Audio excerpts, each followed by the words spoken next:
East Region 2, the second-seeded Nighthawks of North Georgia taking on the third-seeded Patriots of Francis Marion here on the Nighthawk Sports Network. Thank you so much for joining us.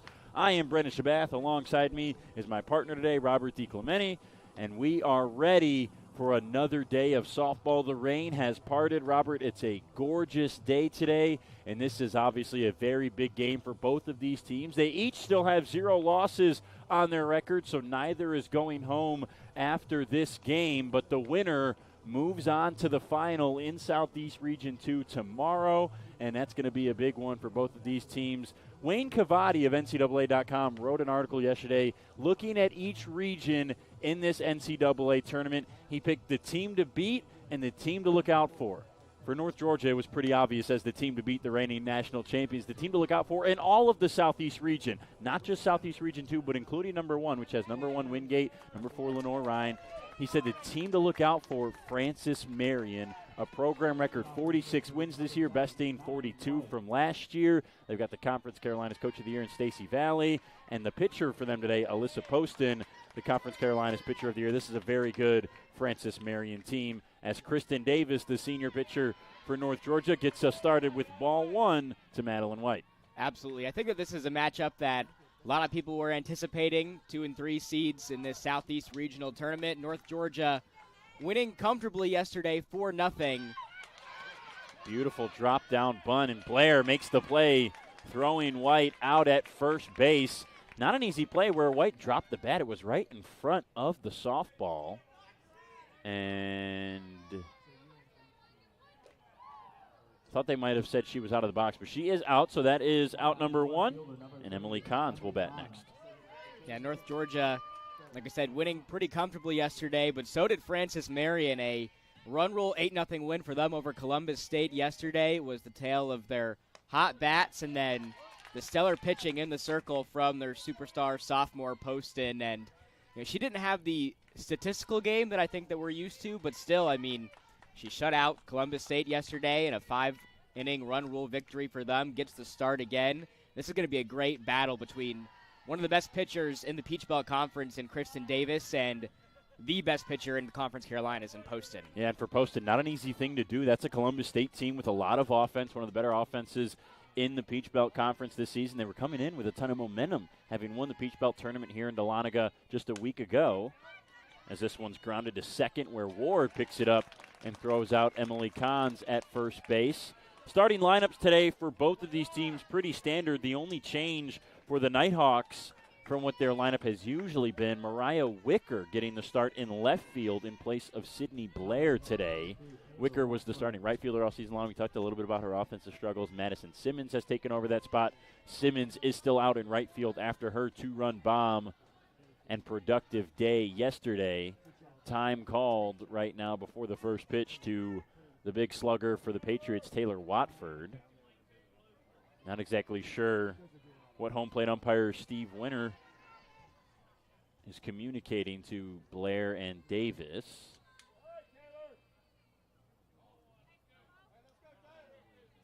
And so they say ball 1. There was some sort of violation on Kristen Davis before the first pitch. So it is 1-0, and the first pitch, but second of the count, is outside. 2 balls and no strikes now. Yeah, Mariah Wicker taking over, like we were mentioning, in left field for Sydney Blair, who has had some struggles up to bat over the last handful of games or so, and so Coach Davenport's going with his former Peach Belt Conference tournament MVP last season, Mariah Wicker picking up those honors, and Wicker has had her struggles up to bat recently, but if the Nighthawks can find a way to get her going again, it's going to be dangerous for any opponent going up against the Nighthawks. The 2-1 to Watford. That's laced, but Moody makes the catch. How about the bunnies from the shortstop?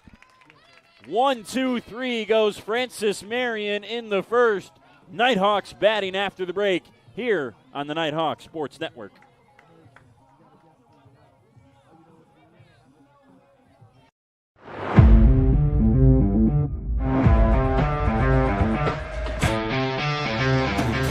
We have a long tradition of athletics at the University of North Georgia. For the past 50 years, our athletic programs have been making a difference for our university.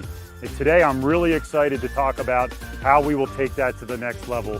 When you think about elite athletics, you think about elite performance. Mary Rob, tell me what that means to you. So elite performance at the University of North Georgia is unique because we have a value proposition unlike anybody else in this country, where we're able to perform at the highest level because of our connections with our Corps of Cadets and our College of Health Sciences and Professions, coupled with our professionals from coaches, athletic trainers, support staff, and our Department of Athletics, where we're preparing our student athletes to battle on the field of competition, in the classroom, and in our community. We'll be elite in everything we do.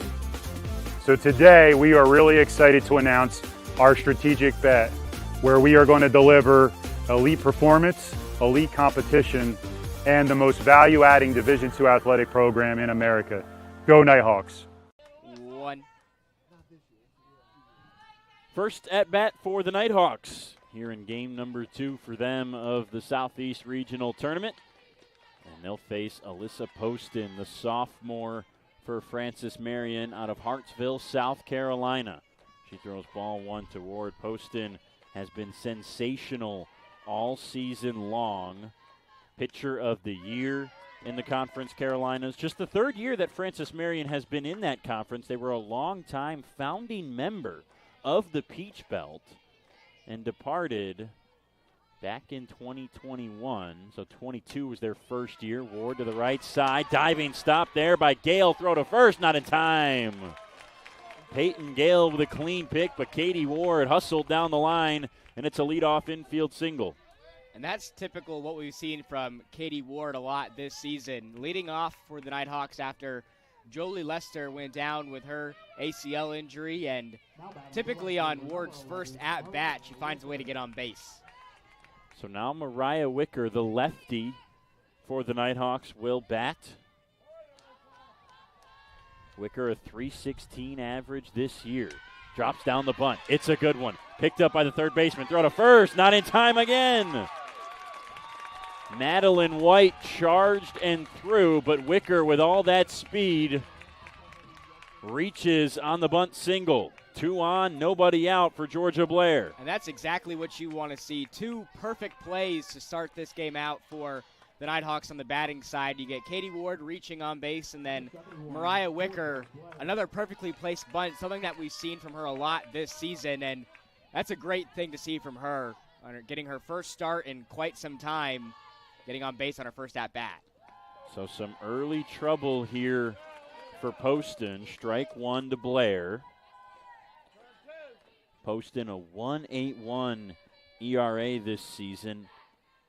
199 strikeouts with just 25 walks. Blair, a big cut and a miss on a pitch sliding away to the left-handed batter's box, so it's 0-2 as she'll take her time digging back in. Nighthawks have not faced much left-handed pitching this year. 1,300 team at-bats against righties, just 150 against lefties. Blair to the shortstop. That's Cuthbertson. She goes to third for 1. They get the lead runner and nothing else. Nice job by Cuthbertson making the play. So it stays first and second, but now 1 out. Yeah, that was the right play by Cuthbertson, keeping the runner off third for the Nighthawks, putting the first out up on the board, and brings up another big bat here in Mallory Parker, another veteran on this squad too.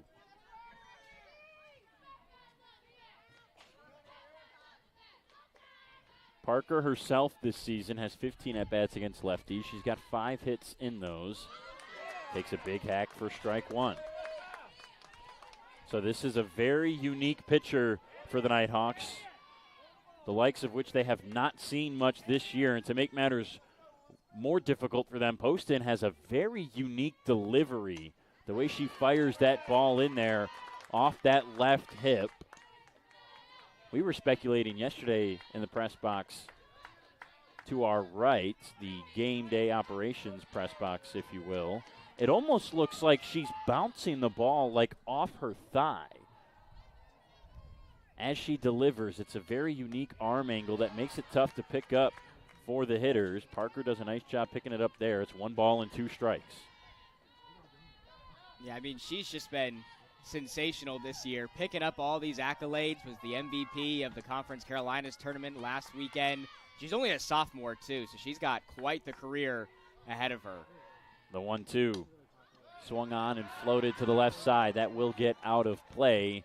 And Poston's only in her first year with the Patriots. Originally started at Mars Hill in the South Atlantic Conference. Didn't really wow anybody there. Had a 3.3 ERA, went 7-8 in the circle on the season. But since she got to Francis Marion, she has dominated. She's been their main pitcher all year long, over 200 innings for the sophomore. Parker takes another pitch outside, even now at 2-2. Yeah, sometimes all you need is just a little change of scenery. Like you said, didn't do anything super spectacular in her first season, but she has really broken out as one of the best pitchers in Division II softball this year. Can't help but look towards the future for the sophomore about where she might be able to go in the coming years for a Francis Marion team and program that is certainly on the rise. They had 42 wins last year. That tied the most in program history from, get this, 1987. Wow. And then they follow that up with an East Division title in the Conference Carolinas this year, a tournament championship, and now with the win yesterday, 46 on the season and the third seed here in the Southeast region. Parker swings and misses, and Poston gets her first strikeout. And that's big for Poston to get her first strikeout of the game early here in the bottom of the first. Only had one strikeout yesterday, came late.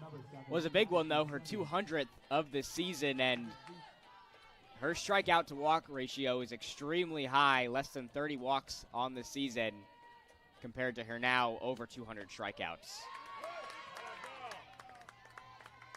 Strike one to Simmons.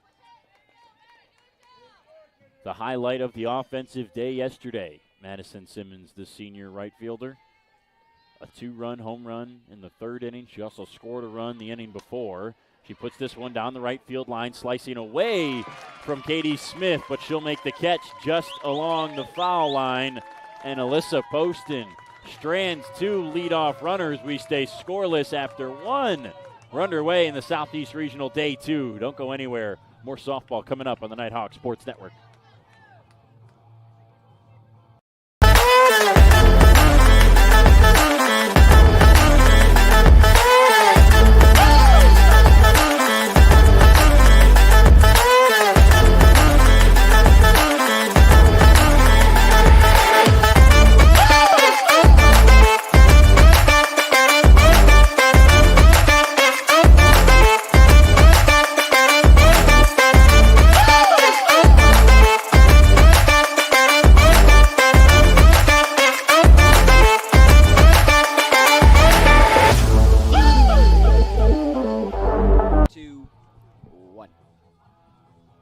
Kristen Davis went 1-2-3 in the first inning against Madeline White, Emily Kahns, and Taylor Watford. So she'll face Peyton Gale, Katie Smith, and Michaela Goss. The middle of the order for Francis Marion here in the second inning. Alyssa Poston, impressive to get out of that bottom of the first. Pair of infield singles, one from Katie Ward and a bunt single from Mariah Wicker. Got stranded. She was able to get out of it. Gale takes strike one. Good pitch from Davis that drops into the zone after looking like it was going to be upstairs. And Davis, she had a spectacular game against Columbus State last weekend in that first game on Saturday of the PBC Conference Tournament Championship. And she had 5 strikeouts, kept the Columbus State Cougars off the board with their runs, and then came out of the game, and then the Nighthawks ended up falling in that one and falling in the Conference Tournament Championship. And so Davis is looking for another great performance here. On the 0-2, Gale fouls it away. Yeah, it's a unique spot for someone like Davis, who pitched well in that game. 6 2/3 innings. Started the game with a flurry of strikeouts, but after the 4th inning, she didn't strike anybody out. She started to get hit around a little bit more. And she blows this one by Peyton Gale for strikeout number 1 and out 1 here in the second. But Mike Davenport talked about that after the game. She had given up 2 hits in the inning, I think 3 or 4 hits in the last 2 innings. And Denton had completely dominated Lindsey Patton in the day before. That was part of the reasoning he went with Tybee in that spot. And hindsight is obviously 20/20. But Davis was very good that day, and she's coming off that stellar performance for today's start, and she's retired the first 4. This is Katie Smith now, the right fielder. She swings and misses. Yeah, if that was the only North Georgia game that you tuned into, I think that was a very accurate representation of Kristen Davis's game, but probably the most inaccurate representation of Tybee Denton's game. One of the best pitchers in Division II softball did not have her best outing in that one. Popped up to foul territory on the left side. He gets over the bullpen, out of play, makes it 1 ball and 2 strikes on Smith.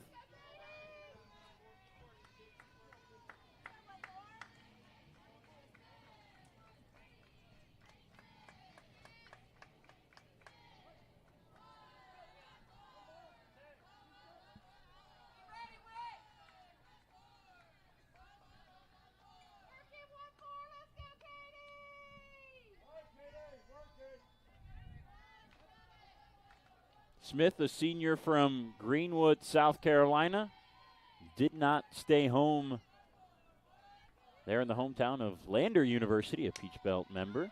She grounds this one to third. It's off the glove of Gracie Mixon and over to short where Riley Moody picks it up. It's a tough play for Mixon. We'll see if that's credited as the first hit of the day for Francis Marion or an error. But Smith is on base nonetheless with 1 out. They do give it a hit. Yeah, that was a tough play for Gracie Mixon to make. She's usually on top of those 99 times out of 100. Strike 1 to Michaela Goss.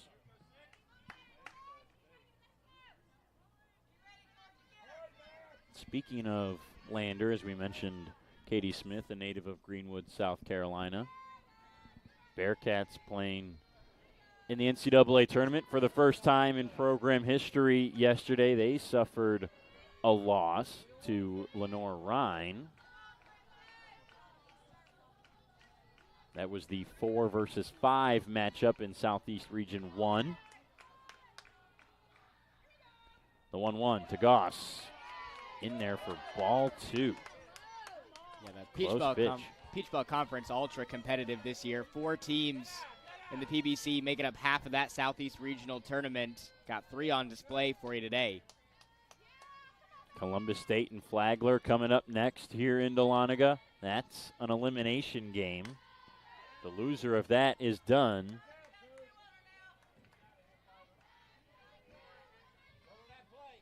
And so it was 4 Peach Belt teams, 3 South Atlantic Conference teams in Wingate, Lenore Ryan, and Anderson. Francis Marion, the only representative of Conference Carolinas in the Southeast Regional. But a strong one at that as the 3rd seed. 2-2 on Goss. She flutters it to the right side. Blair doesn't have room in foul territory. You mentioned that Francis Marion moving over from the Peach Belt Conference to the Conference Carolinas, and past 3 years it's worked out pretty well for them, I guess you could say, making NCAA appearances now in back-to-back-to-back seasons in this regional tournament. Certainly has. The 2-2 again. That's up above for ball 3.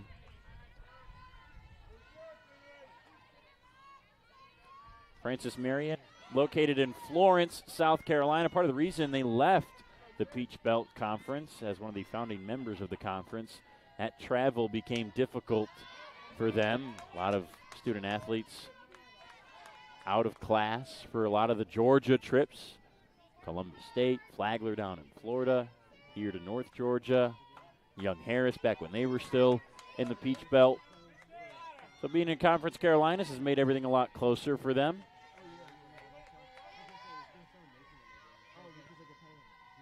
The payoff pitch, one more. Another foul ball. This one also gets out of play. Long at bat here for Goss. She's already seen 7 pitches.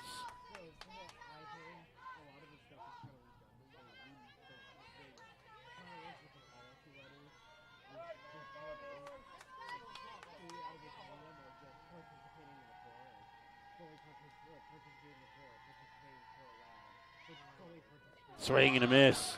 Davis got her with the changeup, but the ball gets away from Blair. The throw down to second, not in time. So everybody is safe.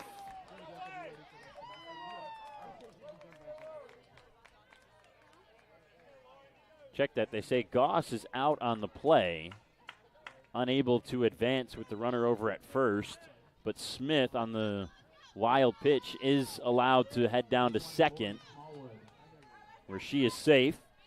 So it's 2 outs now for Lauren Smallwood.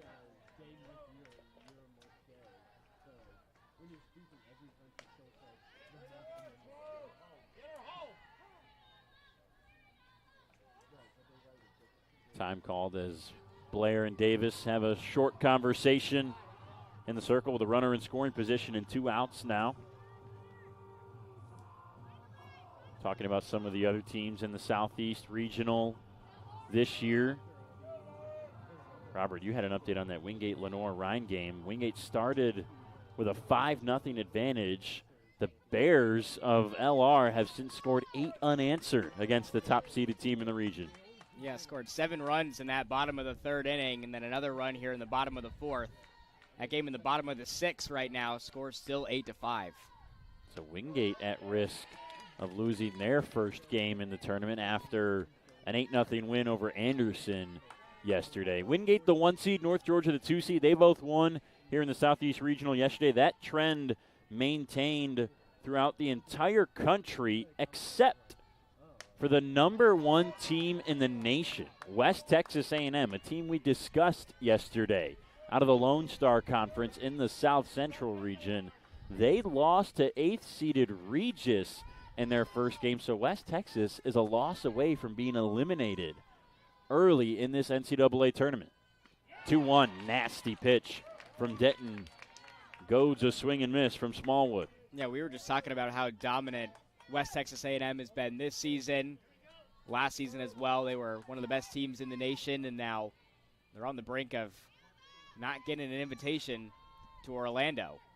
Smallwood crushes one out to left, but Wicker has room on the high fly ball to make the catch for out number 3. A base runner doesn't do any damage for Kristen Davis. And it's still scoreless as we head to the bottom of the 2nd here in Dahlonega for the 2024 Softball Southeast Regional. I am an NCAA student athlete. And I pledge to be a champion of unity on my team, on my campus, and in my community. I pledge to embrace differences and strive for inclusion and collaboration. I pledge to stand against racism, hate, and discrimination. I pledge to strive for love, care, and forgiveness. I pledge to stand against silence, deceit, and obscurity. I pledge to strive for dialogue, truth, and understanding. I pledge to stand against fear and doubt. I pledge to strive for trust and belief in one another. I pledge to stand against complacency and stagnancy. I pledge to strive for change and growth. I commit to supporting my fellow student athletes in all circumstances that impact them. I commit to both choosing unity personally and encouraging it for all. I pledge these things because we are stronger together. United as one. 2-1. Back here on the Nighthawk Sports Network, Haynes and Carolyn Hill Stadium at Lynn Cottrell Park, the site for Southeast Region 2, 2024 NCAA Tournament. Pair of shutouts yesterday here in Dahlonega. Nighthawks winning 4-0, Francis Marion 8-0. Both teams scoreless early in this one as Mary Seal Brumby, the sophomore for UNG, bats from the left side to lead off the 2nd inning. First pitch from Poston. Strike 1 on the inside part of the plate. After Brumby, it'll be the DP, Grayson Perry, and then third baseman Gracie Mixon. Brumby has stepped up big this season at first base after Sophie Mooney went down. She hits a high fly ball deep to right field, going back. Smith, she leaps, it's off her glove. Brumby heading for second. She will stop right there. Mary Seal Brumby starts the 2nd inning with a bang. That's exactly what you want to see from Mary Seal Brumby in this situation. Now it's back-to-back innings for the Nighthawks where their leadoff batter has reached on base, and that was going to be a tough play in right field for Francis Marion to make with Smith, and Brumby pays it off, gets 2 bases out of it. Smith jumped just before the warning track as it glanced off her glove, and the doubles machine in Mary Seal Brumby has yet another in her first at-bat today. Now Grayson Perry with a runner in scoring position, shows bunt and pulls it back. It's a strike anyways. It's very rare that you see a Nighthawk get a hit and only get 1 base out of it. They're one of the leaders in the nation in doubles this season. So typically, you see the ball off the bat, they're going for 2 bases. 0-1. Just nicked up above the screen and foul. Balls and 2 strikes quickly on Perry. UNG as a team heading into this tournament, 110 doubles on the year. As you mentioned, Robert, one of the best marks in the country. A .553 team slugging percentage as well, so plenty of pop in this offense. And it's an offense that we've talked about is missing some firepower and has for a substantial part of this season. Perry after the foul ball, still in an 0-2. Poston checks the wrist, gets the sign, and fires. It's up above for ball 1. Yeah, Grayson Perry has made up for a lot of that offensive firepower from North Georgia, especially after Sophie Mooney and Jolie Lester went down. Perry's had a breakout season this year and has taken over as the DP on the all-conference team in the Peach Belt Conference. She fights off another foul ball. Perry, an all-conference designated player selection. You mentioned Sophie Mooney, Robert. She did get an at-bat yesterday, and I think before this season, 1,000 times out of 1,000, she would have reached in the hit that she had, but she'd run into a double play, still nursing that injury a little bit as Perry swings under that pitch above the zone. So it's strike 3 and the second strikeout for Alyssa Poston. It'll be nice at some point to see Sophie Mooney return to the starting lineup for North Georgia. We know that she's one of the best batters in Division II softball, and she was able to make contact yesterday. Couldn't reach, like you said, dealing with those 2 hamstring injuries. She's able to get back into this lineup for the Nighthawks. She's going to be a key piece for them in the regional tournament and moving forward. Gracie Mixon takes ball 1 up and in. Poston winds, fires, and strike 1 on the inside part. Just pulled that last pitch in a little bit. Bless you, Robert. Thank you. Had to get that one off the mic. I've had 2 close ones already where I felt it coming on, and we avoided danger while being live on the broadcast. But hey, this is live television. Yeah, and there you go. We are, get this, humans. Yeah, exactly, exactly. Oh man, the pollen though, man. We're almost done with pollen season so and fully close into the summer, but it is still lingering, especially on a slight breezy day like today. That one glances off the barrel of Mixon, and the 1-2 for a foul ball. She stays alive. You know what? I'll take the pollen, though, if it means no rain for these Yes. games. Had some rain this morning and thought that we may get another delay like we had yesterday, but it is shaping up to be a great afternoon here in the Gold City. Pollen over rain any day of the week.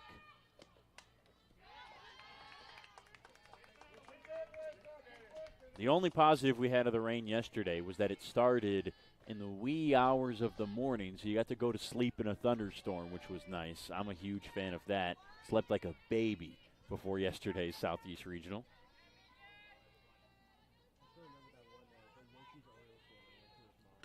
1-2 again on Mixon, and she fights off one more. Boy, we've seen Gracie Mixon do this a lot this season. And typically when she gets these long at-bats, there's a loud sound at the end of it. Yeah, she's made some big plays for North Georgia, especially in that PVC tournament. It's nothing but a whiff here.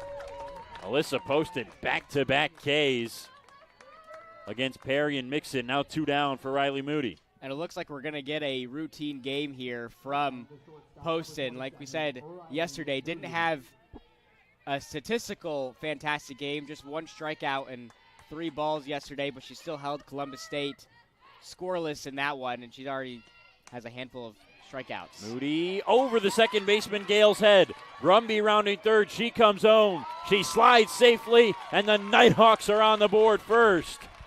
Riley Moody, her second RBI of this tournament, and it puts UNG on the board first here in Game 2 for them. And, of course, it comes with 2 outs up on the scoreboard as well. That's where we've seen North Georgia do a lot of their damage this year with 2 outs up on the board. They seem to find a way to always put runs up in this situation. They take the early lead over the Patriots. For Moody, her 25th RBI this season. This one's popped up from Ward right to second base. Gale makes the catch, but Riley Moody and the Nighthawks strike first. 1-0 heading into the third. North Georgia leads the 3 seed, Francis Marion. They'll bat after these words on the Nighthawk Sports Network.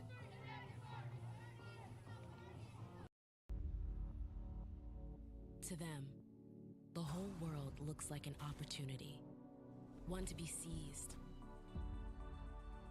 built upon, and made better for their sport and the people around it. To student athletes, every opportunity is a chance to change what could be and show the world what opportunity can do. Their batting average with 2 outs. Yeah. All their 2-out RBIs.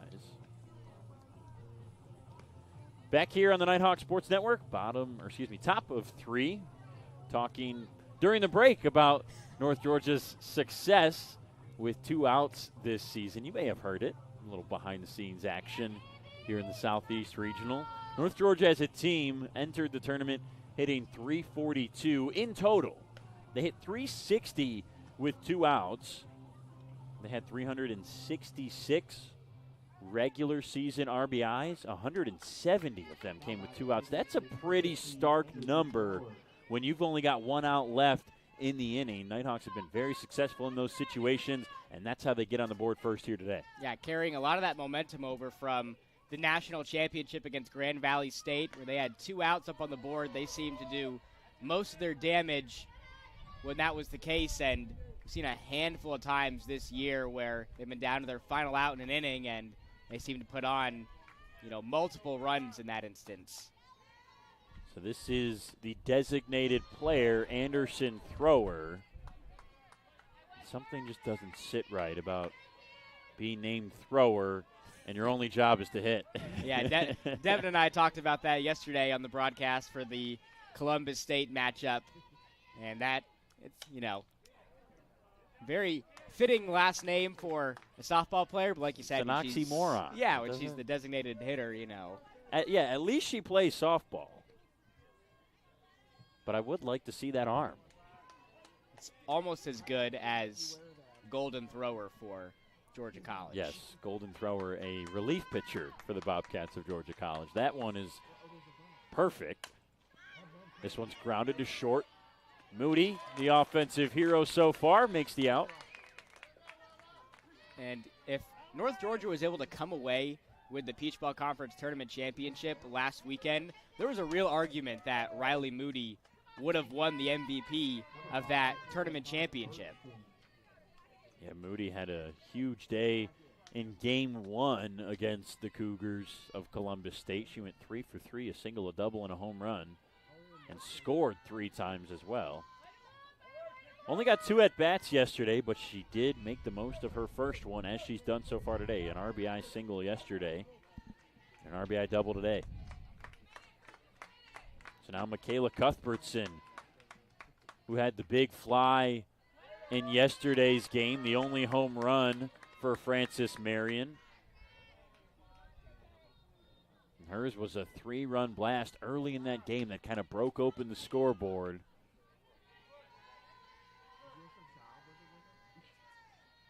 And gave Francis Marion a lot of life. We were talking before this game with the SID for Francis Marion, and Cuthbertson said that she used to be one of those leadoff batters for the Patriots, has been inserted into the 9-hole, and she has really found a good streak recently when it comes to those home runs. Take strike one here. Yeah, Michael Hawkins, the longtime SID for Francis Marion, gave us some insight on the junior Cuthbertson. She's another South Atlantic Conference transfer coming out of Coker University. Cuthbertson in the 3-1, swings and hits it foul. But Mike was saying how Michaela last year was a 400-plus hitter, slap hitter, just always got on base in the leadoff spot. And then she struggled a little bit this year, down below 200 for a stretch. Really couldn't find her way. So Stacy Valley, the longtime head coach of Francis Marion, made the adjustment, put Cuthbertson down in the 9-hole. And she has thrived down there. And she's exploded with the power as of late. She's got 7 home runs on the year when you added the one yesterday. She's got 5 in the last 8 games, and she's homered in 3 straight coming into today. And part of that reason is because in certain situations she has stopped attempting to slap hit. She gets plunked here on that upper left shoulder, and Cuthbertson is on base again, the first hit batter of the day for either side. Yeah, she had a phenomenal year last season. I mean, she made the 2024 All-Conference team in the Conference Carolinas this year. Last season, set a school record with those 77 runs scored, the second nationally in runs scored per game. So the fact that she's finding her groove as of late is going to be a big key for Francis Marion going forward in this tournament. So now the top of the order with Madeline White. That glance is foul. Yeah, I thought it was interesting. Mike said he interviewed Michaela after the game yesterday and why she made that adjustment from slap hitting to taking a regular big full swing. And she said she saw the infield back, so she thought she'd try to slap and get on somehow. And it didn't work as she fouled the first pitch off. So then she just stepped back and just ripped one. And it was a deep home run.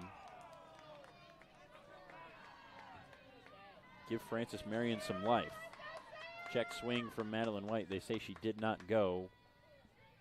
So 1-1. There's strike 2 on the outside. Well placed by Davis, keeping it away from the lefty.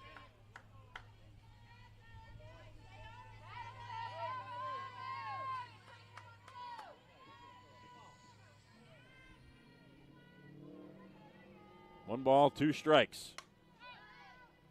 Fouled away.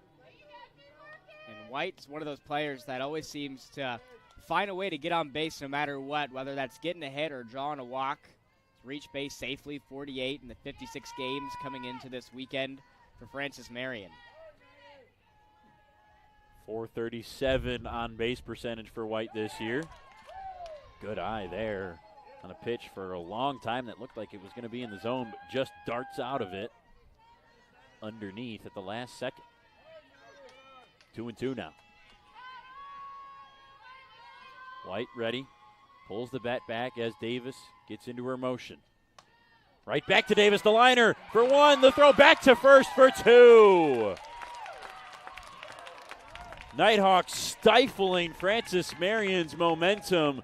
They double off Cuthbertson on the liner right back to the pitcher. Kristen Davis, good heads-up play. UNG still up 1-0. They'll bat in the third after these words on the Nighthawks Sports Network.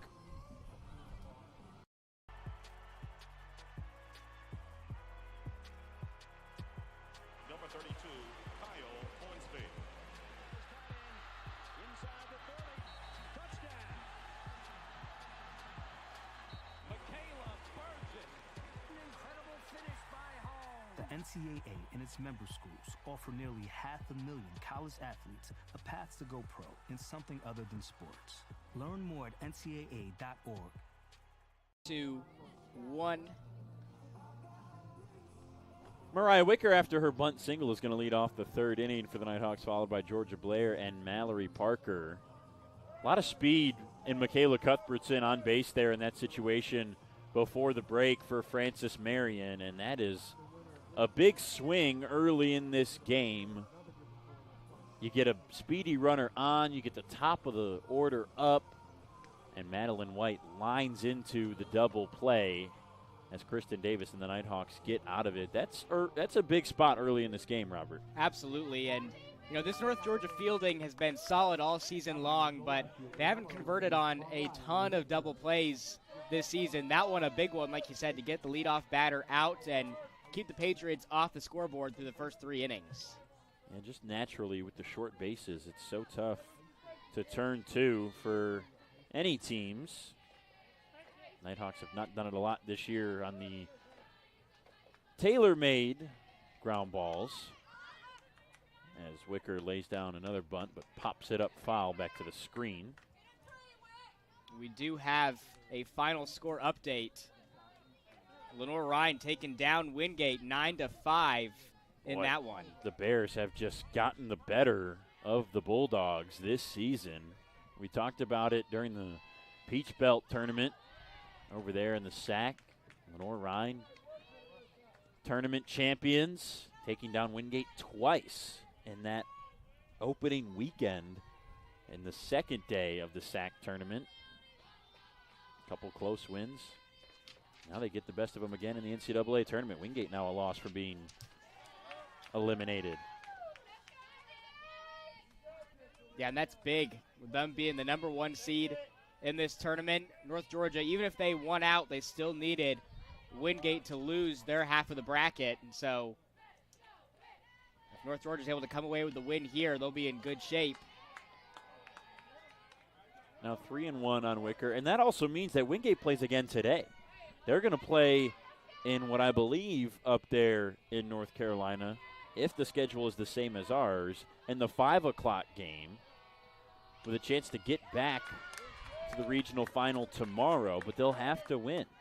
So they'll play the loser between Lander and Anderson, or the winner, excuse me, because that's an elimination game. So they'll play the winner between Lander and Anderson to try to get another shot at Lenore Ryan tomorrow.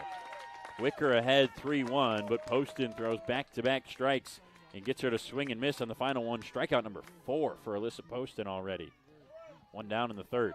Yeah, barring any delays over there on Wingate's side of the bracket, that Game 5 is supposed to start at 3:30, so we may have an update for you in our final game today. I think that first game for them started real early today. 10:30 this morning. 10:30 in the morning between Lenore Ryan and Wingate. Wake up and play, huh?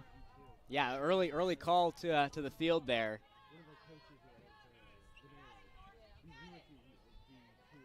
I'm sure the student workers fresh into their summer break love that over there. How would you feel having to be here at, 9:30, 9 o'clock? Oh, man, that would definitely be interesting. I don't know. I'm kind of an early Friday bird. morning. Are you? Yeah, okay. I'm a bit of an early bird. That doesn't surprise me at all. So don't really mind getting up, I mean, if I get to come here and, watch sports, talk about sports for a living, I'll get up. I'll get up at 4 a.m. Absolutely. Or stay up till 4 a.m. That's typically what I'm on the other end of the spectrum. Blair fouls another one back. Had a lot of post-game recaps, especially today with North Georgia men's golf in action. Got 36 holes to play today, too. Got one, potentially 2 games for North Georgia softball, depending on what they do in this matchup. Blair out into center. This is shallow center for Cuthbertson as she calls everybody off. 2 up and 2 down. That brings up Mallory Parker. And this fielding for Francis Marion has been really impressive over the past 2 days. They just do not make a ton of mistakes. And yesterday we saw that was kind of the deciding factor in that matchup between Francis Marion and Columbus State. Cougars committed a handful of errors in that one. That costed them a handful of runs, and this Francis Marion team has just been on top of it. Strike 1 to Parker, well framed by the catcher Smallwood.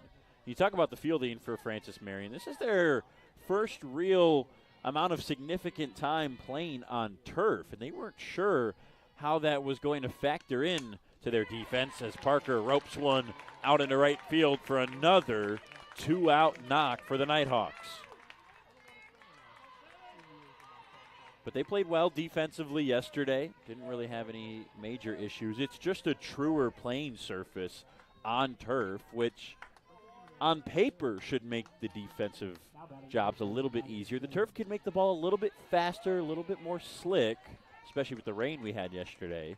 But by the late game, Francis Marion playing at 7:30, the field was mostly dry.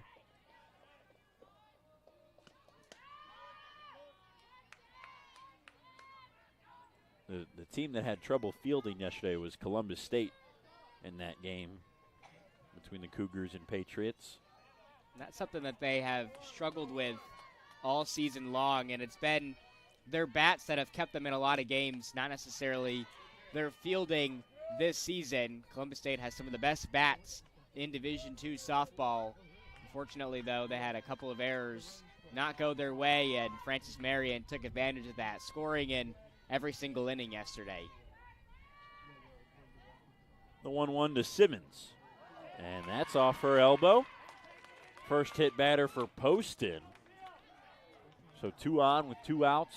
Now for Mary Seal Brumby, who already pounded a double today. And that's been the issue. And Mike Hawkins told us, and you can just look at the numbers for Poston this year. Before the NCAA tournament for her, 25 walks and 23 hit batters. So she's certainly struggled to keep the ball off the bodies of some of the opponents.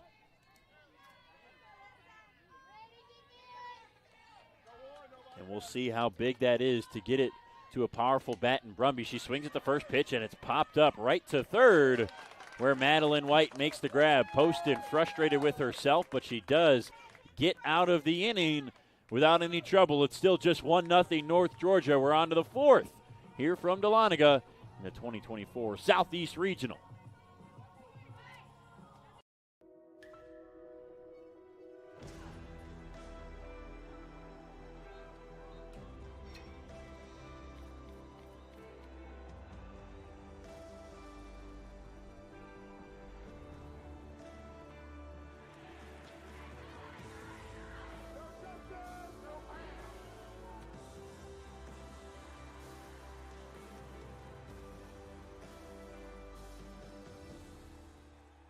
Two, 1.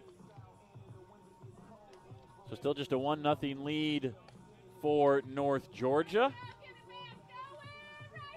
And this is interesting right now.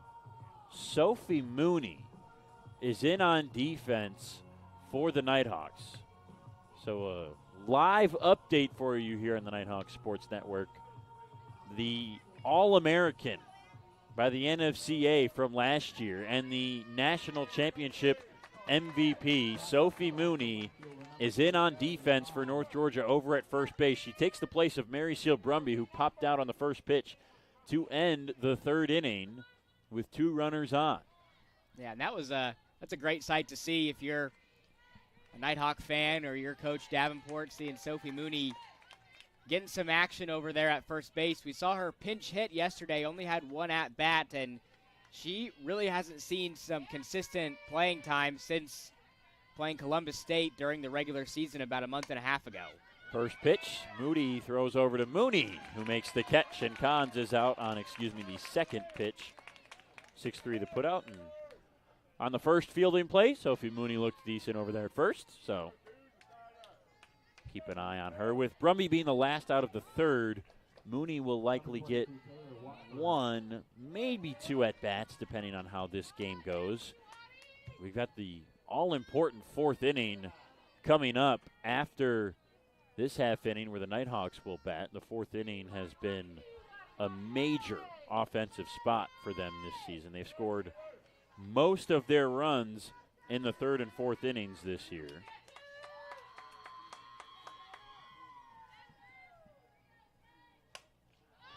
Right side popped up for Katie Ward to make the catch.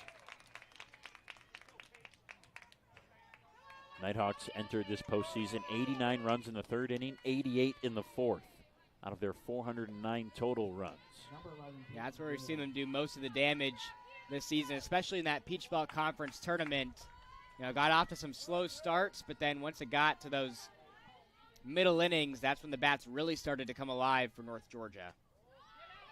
Pitch inside to Peyton Gale for ball one. Davis has relatively cruised through the first 3 2/3 so far. She's only allowed 2 base runners, has a pair of strikeouts as well. And sometimes Kristen Davis can be overlooked because, the Nighthawks have the PBC Pitcher of the Year on their squad in Tybee Denton, but Kristen Davis is still as good as they come, one of the best pitchers in the Peach Belt Conference, and she was statistically the better of the two last season, played in that final game of the national championship against Grand Valley State, shut them out in a 3-0 win, had that final out where the ball went back to her in the circle, made the throw to first. I'm sure if you're a fan of North Georgia, you've seen that final out multiple times over the course of the last year.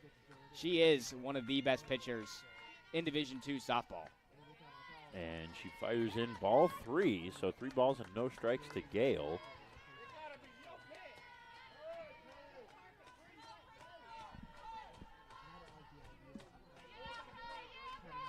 Bless you, Brendan. that was a silent sneeze right there. I got the headset off in time as Davis makes the announcer's jinx ring true, her third base runner of the day with the first walk to Peyton Gale on 4 pitches.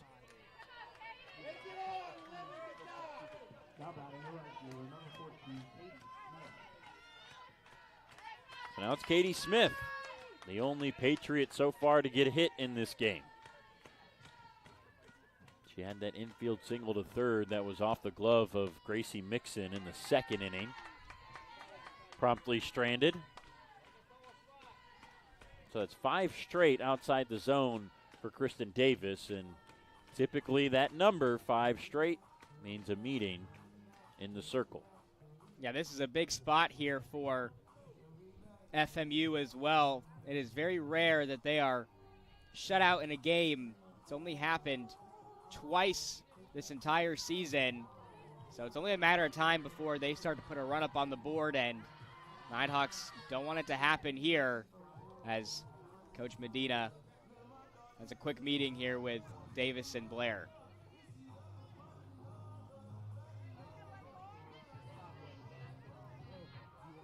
So Gale at first with 2 down. How many times after a meeting with 2 outs this year have we seen the next pitch be the final out of the inning? That won't be the case here, but it is strike 1. Yeah, these visits typically pay off in some sort of way, whether it's, comes by a strike or, like you said, final out in an inning, and a nice rebound pitch there from Davis. Now 2-1 if that one misses upstairs.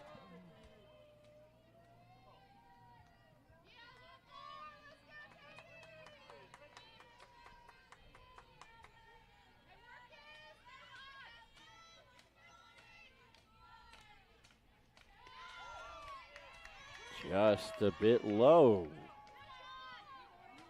says home plate umpire Steve Winter. Michael Letts over at first base, Kirk Gladwitter over at third. He umps today, so it's 3-1 on Smith. Pitch, fouled away, 3-2.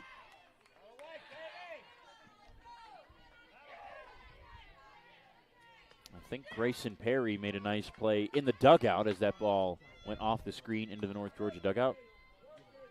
I saw a chest bump between her and Mary Seal Brumby, but that doesn't necessarily mean anything. They could just be doing that for kicks and giggles. Yeah, I think Brumby averages over double-digit chest bumps per game. Mixon makes the play over to first. The chest bump counter is up to 1 so far for Mary Seal Brumby today. That's also the lead for the Nighthawks. They're going to bat in the 4th here on the Nighthawk Sports Network. Don't go anywhere. We've got the Southeast Regional back in a moment here in Dahlonega. The road to national championships runs through NCAA.com. And whether you follow one college team or all of them, it's never been easier to get the content you want with NCAA.com, the home of college sports.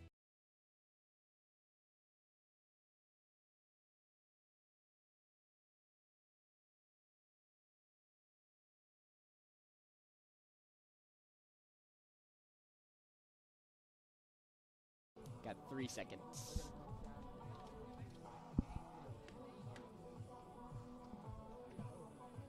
Bottom of the order due up for North Georgia here in the fourth. Still with that 1-0 lead. Francis Marion held scoreless so far by Kristen Davis. It's been a good pitching duel. Alyssa Poston has looked solid. She has conceded 5 hits, but she's also left 5 runners on the bases for North Georgia and has 4 strikeouts. Okay, so this is interesting. Mike Davenport quickly getting Sophie Mooney an at-bat in a pinch hit spot for the designated player, Grayson Perry. So the lineup is going to shift a lot here. Mooney was in defensively for Brumby. So maybe that means Brumby takes her spot as the first baseman as a re-entry. When the lineup comes up again, we'll see how it works out. But Sophie Mooney going to bat right away, and she takes strike 1 against Poston.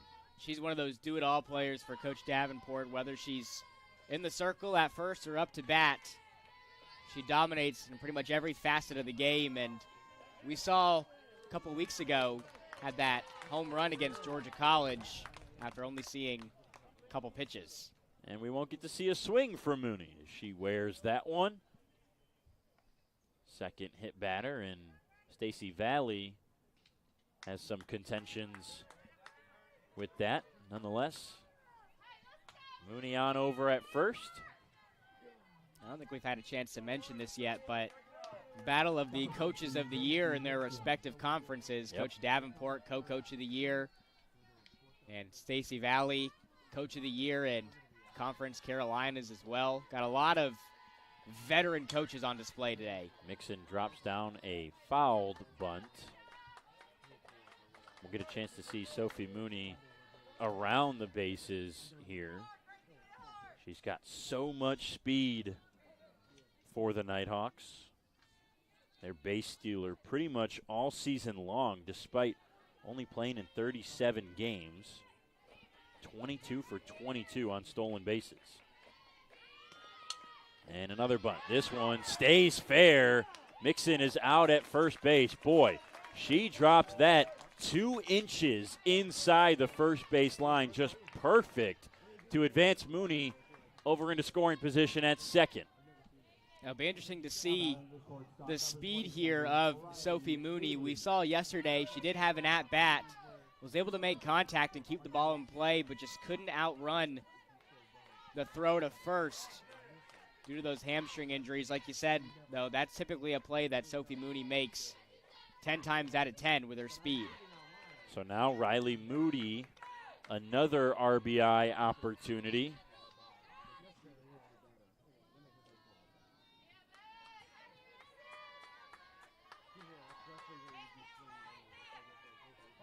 It's 0-1 on her, and she takes above the zone for the first ball of the at-bat.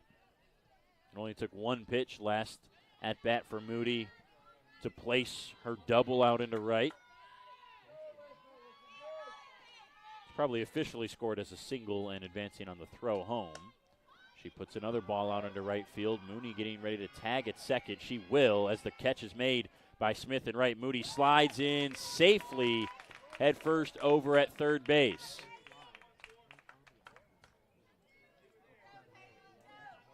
I think you can tell that Sophie Mooney, she's still not 100%. Yep, exactly what I was going to say. A 50, 60, 70%. Don't know where she is, but any percentage Mooney is better than 0 for this team. Katie Ward takes strike 1. And that's big with her dealing with that injury, being over at third in this situation now with 2 outs. She scores easily on a single. This one's hit to short. This is a tough play for Cuthbertson. It is in time over at first. The shortstop, Michaela Cuthbertson, with a nice crisp throw. They get the out and stop the runner from scoring. It's still just a 1-0 lead. On to the 5th here in Dahlonega on the Nighthawk Sports Network.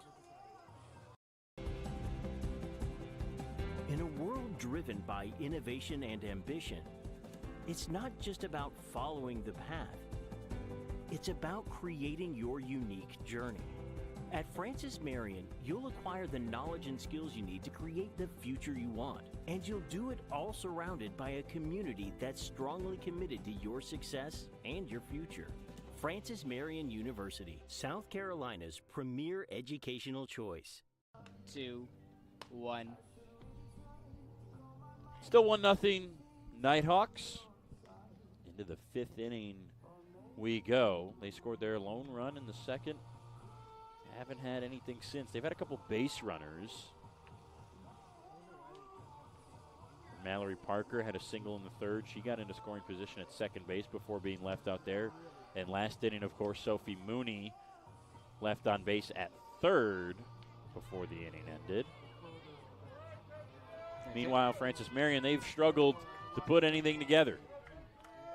It's interesting to see Sophie Mooney still at first base, taking over for Brumby. Brumby had played a solid game up to this point. I think Coach Davenport's just trying to incorporate Mooney back into the lineup to try to get her some run here. Wants her to be a consistent part of this starting lineup going forward in the regional tournament.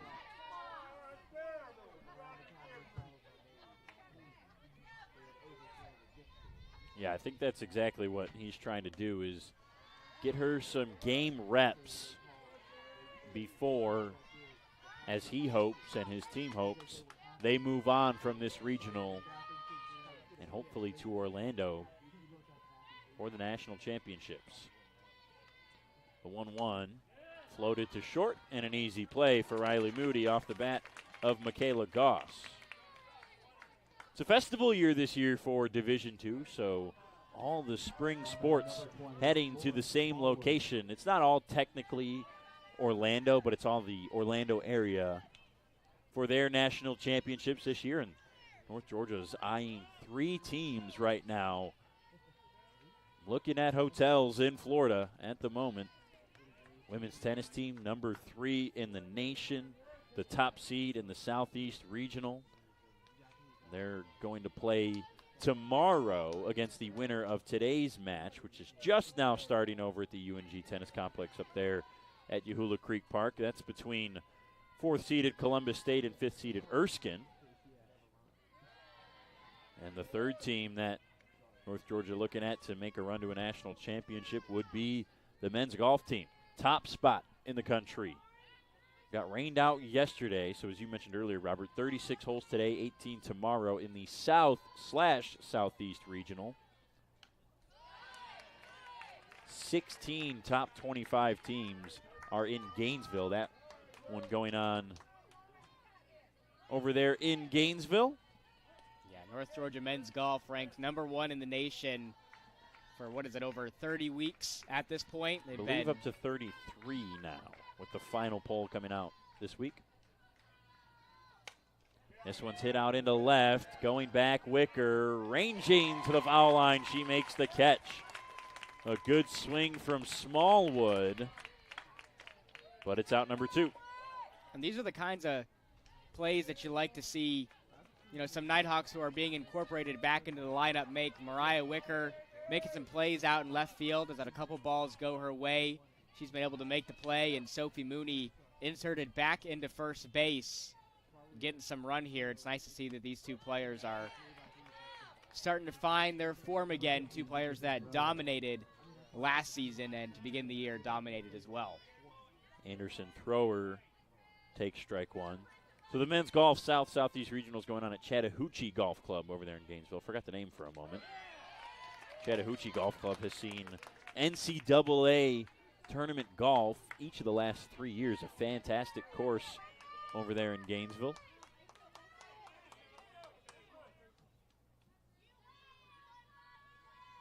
Oh, and 2 on thrower. Fouls one off her leg. Yeah, we've got a lot of fantastic places to golf here in Georgia. Had the PBC tournament for golf up in Augusta, of course. The home of golf. Yeah, home to the Masters. So, got a lot of great picks for golf here, for collegiate golf. When's the last time you got out there? Oh, man, it has been quite some time since I've been to Augusta. And by quite some time, I mean never. But eventually, I'd like to make my way It's out on there. the list. It's a bucket list place to go. When's the last time you played? Oh man, it's been at least a couple years. Couple years ago to visit my grandma and grandpa up in the villages. They got a lot of golf courses up there. Nice. A lot of golf courses up there from some high-level golfers, and it's been quite a minute though. I'm definitely out of it at this point. The 0-2 just a bit outside. I was half expecting you to say, "Oh, it's been a couple hours." Yeah, played a quick 18 before we hopped into Haynes and Carolyn Hill today. Boy, that would be the life, though. Yeah. 1-2. Swing and a miss. Davis, her first strikeout since the second inning, third in total. She retires the side in order in the fifth. We're on to the late stages. Bottom of the fifth coming up. Nighthawks are going to bet. Still holding a lone run lead here in the 2024 NCAA Softball Southeast Regional on the Nighthawks Sports Network. How do you make history? In St. Augustine, Florida, Flagler College stands as a beacon where the lion-hearted can forge new paths. Here, your courage finds its name, and ambition finds its home. Inspired by the visionary Henry Flagler, you don't just learn, you create, innovate, and find where you truly belong. So how do you make history? It starts with you, right here. Flagler College, where history begins. 1 second, no seconds. Kristen Davis has been stellar so far today for North Georgia. 1 hit allowed. Only 3 base runners have been on the paths for Francis Marion, and they have been held in check. A quality offense. And Alyssa Poston, the sophomore starter for them in the circle, has been doing everything she can to keep this game close, and she's succeeded so far. Just 1-0 right now. Yeah, not surprised to see this. A low-scoring affair up to this point with 2 of the top pitchers in their respective conferences. This game ends 1-0 or 2-1 or a low score like that. Definitely would not be shocked. Wicker dropping down a bunt, Poston fields and throws, and it gets away. Wicker reaches for the second time today on a bunt single to lead off the fifth. Boy, how many times have we seen that this year? Mariah Wicker perfectly places a bunt up the left or the right field line, and in a blink of an eye, she's made it to first base. It's like the Flash. All of a sudden you look and she's at the bag. So now Blair with a runner on.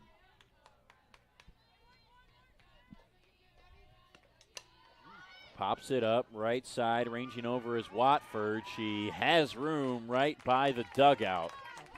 And a first pitch out against the big slugger for Alyssa Poston. That's a big out for FMU on Georgia Blair. The best batter on this North Georgia team as of recently. Very rarely do you see Georgia Blair walking back to the dugout after an at-bat. So now Poston has Parker. Single and a strikeout so far today for Mallory. She swings at the first pitch and pops it up as well. Wicker retreats back to first base as it's caught by White right along the third base line. Boy, leadoff bunt single and then 2 pitches. And there's only 1 out left for North Georgia in the fifth. Yeah, you'd like to see them pay it off here after that perfectly placed bunt from Mariah Wicker.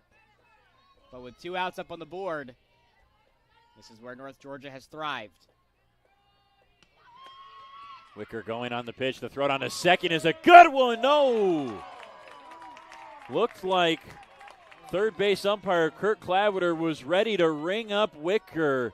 He pump faked the fist, and Wicker is safe on the stolen base. Good throw from Smallwood.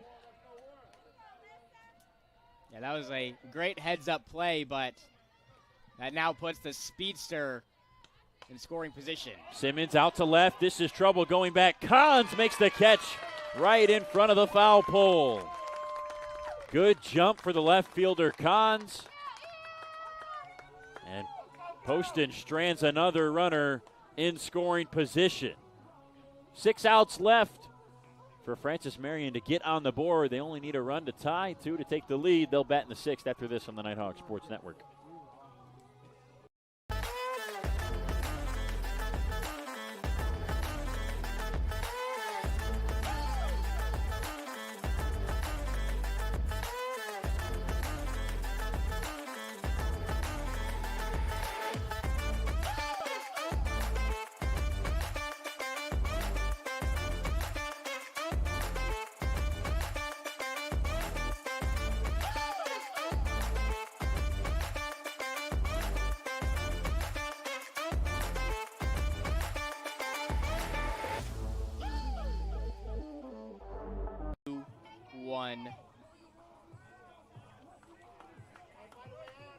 Can anybody find a way to score?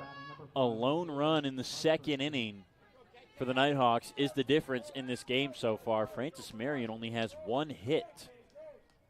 They're looking to find a way past Kristen Davis as Cuthbertson takes strike 1. Michaela Cuthbertson batting as the lefty in the 9-hole. This is Davis's 2nd time through the order now.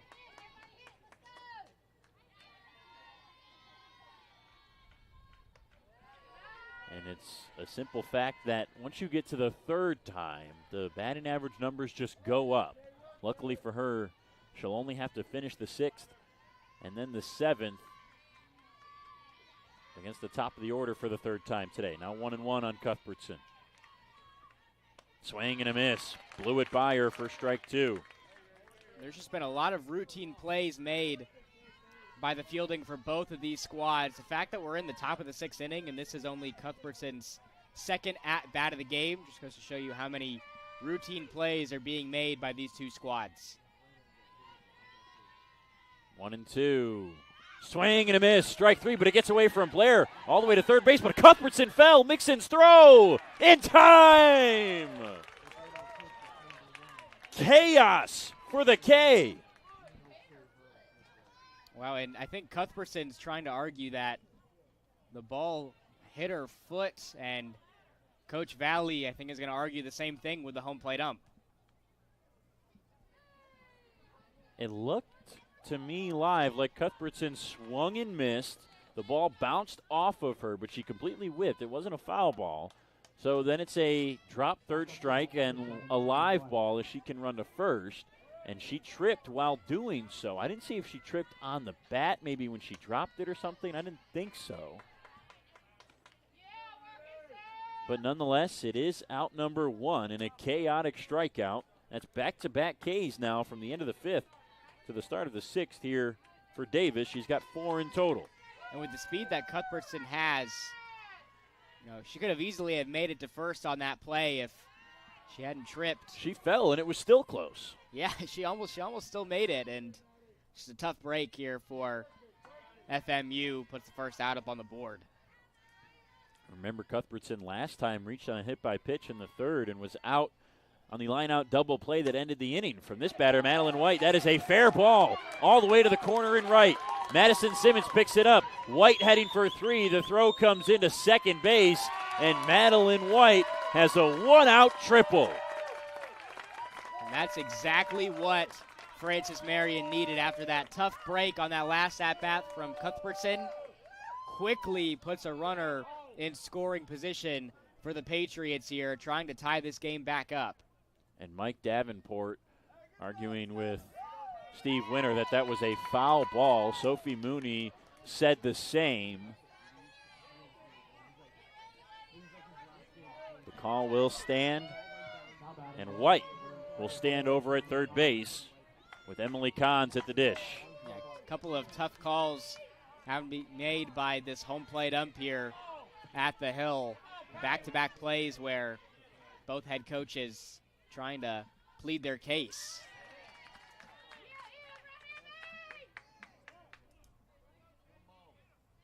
So Cons showed bunt. It is strike 1. They've got 2 opportunities to bring White home with just one out so far in the inning. Taylor Watford will be next, barring any sort of double play. And Watford's the big slugger for Francis Marion. 14 home runs this year. Cons just one. She's got 25 RBIs. A chance to tie the game.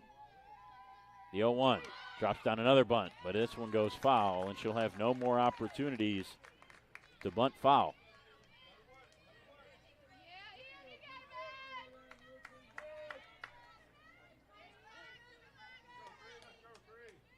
This has been the first real big test of the game for Kristen Davis. A couple of big bats on deck here for FMU, and a runner in scoring position. Nighthawks trying to keep the Patriots off the board. 0-2. Outside back pick to third. Not in time.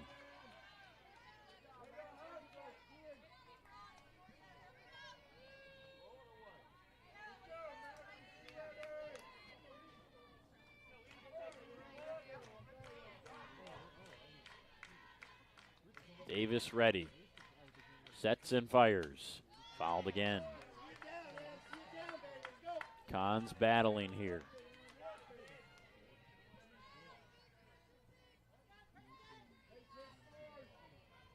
Despite Francis Marion being held in check so far this game, this is a huge run for them, not only to tie the game, but the Nighthawk offense has been stymied as well after that second inning. Yeah, you can feel the momentum slightly shifting over to Francis Marion in this inning, trying to break through.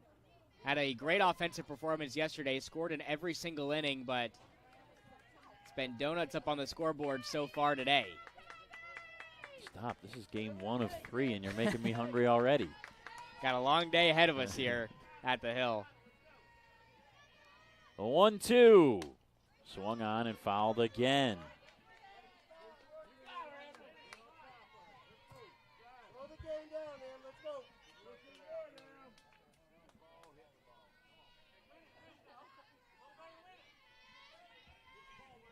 Cons a .380 hitter in total this season. She needs another one here. One more time, 1 ball and 2 strikes up above the zone.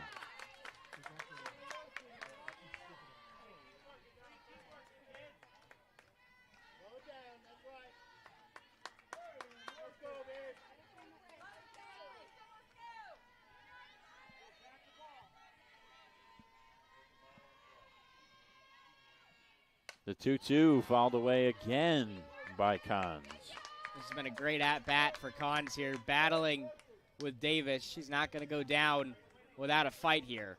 She will see at least 8 pitches.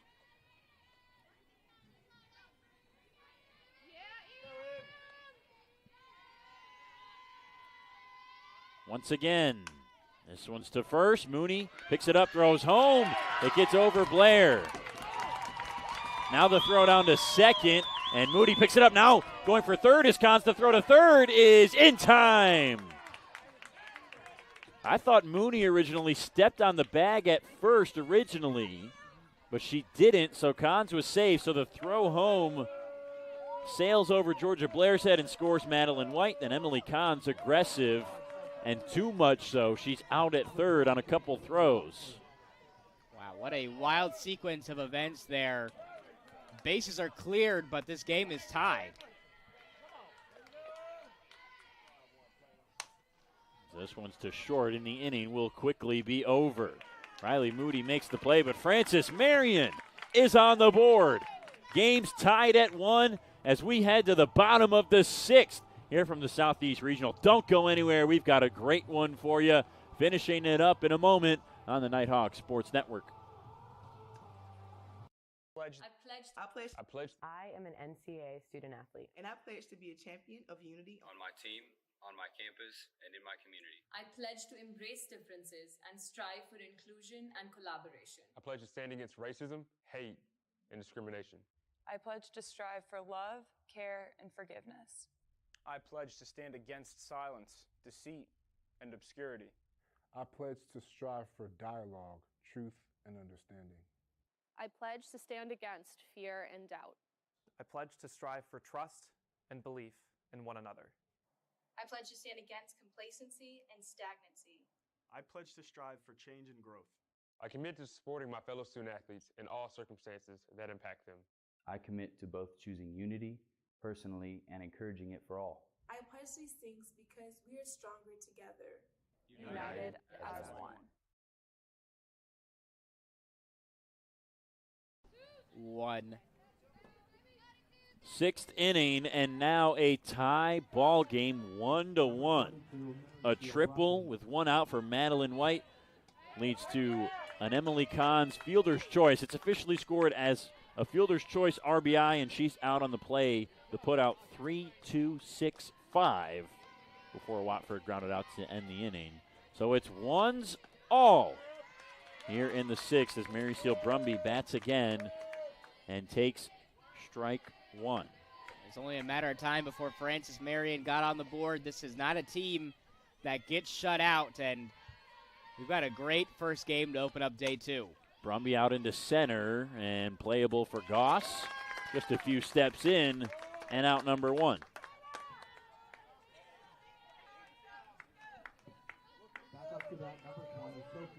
So now Mooney will bat again, her second time today. Hit by a pitch in the fourth after her pinch hit at bat for the DP, Grayson Perry. So I think Brumby has become the DP and Mooney is now the first baseman. She swings and fouls one back. Davenport said Mooney looked good in practice this week. When I asked him if he thought she was going to play, he said he wasn't sure, but she did look good, swung it well, running a little bit more and well. The 0-1, this one's out into center field, deep, going back. Goss right at the wall. She misses it, and it bounces away. Mooney only gets a single out of it, not pushing her luck, and she was just a few feet away from another home run. That's the thing with Sophie Mooney is even when she has some extended time off due to some injury this year, she still finds a way to make some big plays up to bat. Makes another one there, even though she's only able to get one base out of it. Still great to see Sophie Mooney bouncing back here, and it looks like she's going to step out, and Caroline Branch is going to step in for her to pinch run. Yep, so Caroline Branch pops out of the dugout to pinch run for Mooney, so they do get speed now. And plenty of speed representing the go-ahead run in Branch. Caroline, a sophomore from Bogart.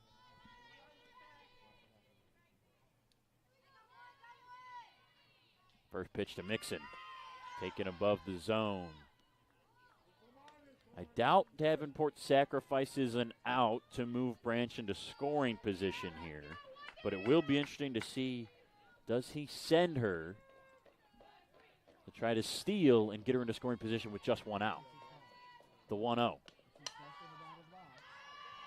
It's fouled out of play.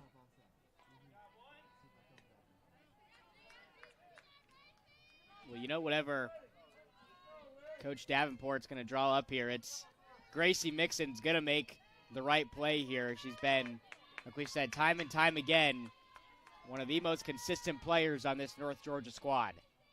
The 1-1 outside, back pick to first. Branch gets back there.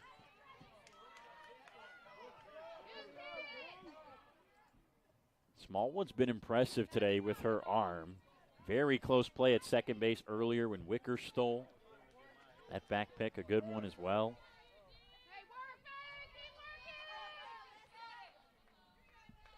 Two and one on Mixon. She swings and hits it deep out into center field. Goss has room, though, as it just dies into her glove. Loud sound off the bat, but it remains in the ballpark. Two deep flies to center in this inning, scaring Poston and the Patriots, but we're still tied at one as Riley Moody will dig in with two outs. Yeah, North Georgia just hasn't been able to find the gap in this one. It's been a lot of balls going right into the glove of these outfielders for Francis Marion. Moody takes strike one.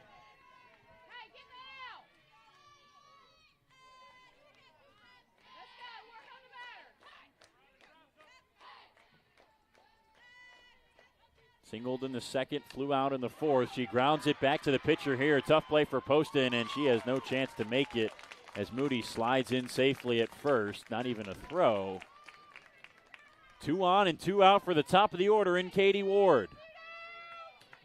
And this is where the Patriots struggled a bit yesterday. Even though they kept Columbus State off the board with their runs, they still, with 2 outs up on the board, kind of struggled to put the Cougars away yesterday. It was a lot of long at-bats to end those innings, and going up against one of the best teams in the country and mounting 2-out rallies, Nighthawks are going to need one here. That hit for Moody, the third today out of North Georgia's 8. That comes with 2 outs. Their only run was scored with 2 outs. Katie Ward has a single today. That was to lead off the game. Now she ropes this one out to left field. It is caught by Emily Kahns. The defense coming up big for Francis Marion in the 6th. They'll have a chance to take the lead in the 7th. A great game here between the top 2 seeds in Southeast Region 2 from Dahlonega. We'll finish it off on the other side of the break in the 7th inning on the Nighthawk Sports Network. To them, the whole world looks like an opportunity, one to be seized, built upon, and made better for their sport and the people around it. To student athletes, every opportunity is a chance to change what could be and show the world what opportunity can do. 2-1. Tie ball game, top 7. What more could you ask for here in the NCAA tournament? Second round matchup between Francis Marion, the 3 seed, and North Georgia, the 2 seed. Defensive update for the Nighthawks. Mary Seal Brumby back in at first base for Sophie Mooney, who crushed a double, or a single, it should have been a double, to right center in the last inning, but with her injury, can only do so much. Nighthawks had 2 on with 2 outs and got them stranded after a hard liner from Katie Ward. Now this one's deep out into right center. Parker into the gap makes the catch. Off the bat of Peyton Gale, a good swing, but 1 out. Boy, both these teams just pounding the ball of late, but unable to find any grass. It was 3 hard swings that were outs for North Georgia in the bottom half of the 6th, and it's a hard out for Peyton Gale in the 7th. Now Katie Smith grounds 1 to third. 2 pitches and 2 outs for Kristen Davis in the 7th inning. It'll be up to Michaela Goss to try to break the tie. Like you just said, neither of these teams really finding any sort of grass in this one. Just so many routine plays going to the Patriots and to the Nighthawks, and very rarely will you see them make a mistake. First pitch swung on by Goss. This is into left. 3 pitches for Kristen Davis in the 7th. The Nighthawks will have a chance to win it after the break and move on to the regional final tomorrow. We're tied at 1. We've got 3 outs left in the bottom of the 7th to be had after these words on the Nighthawk Sports Network.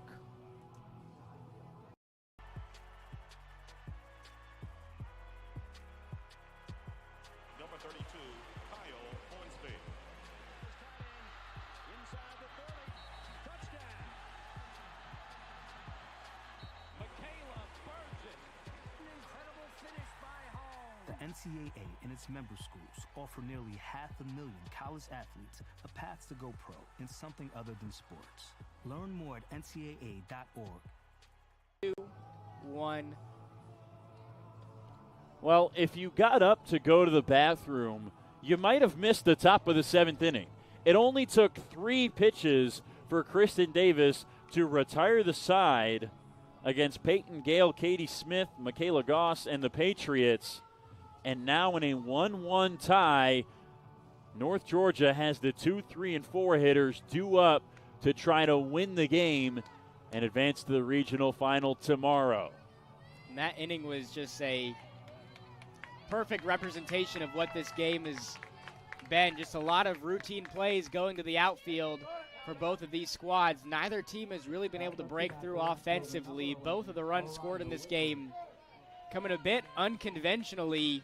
And in the bottom of the 7th, Nighthawks have a chance to secure a spot in the game tomorrow on Saturday. It'll be Mariah Wicker to lead off the 7th for North Georgia, the infield in, as she's already dropped down 2 bunt singles today.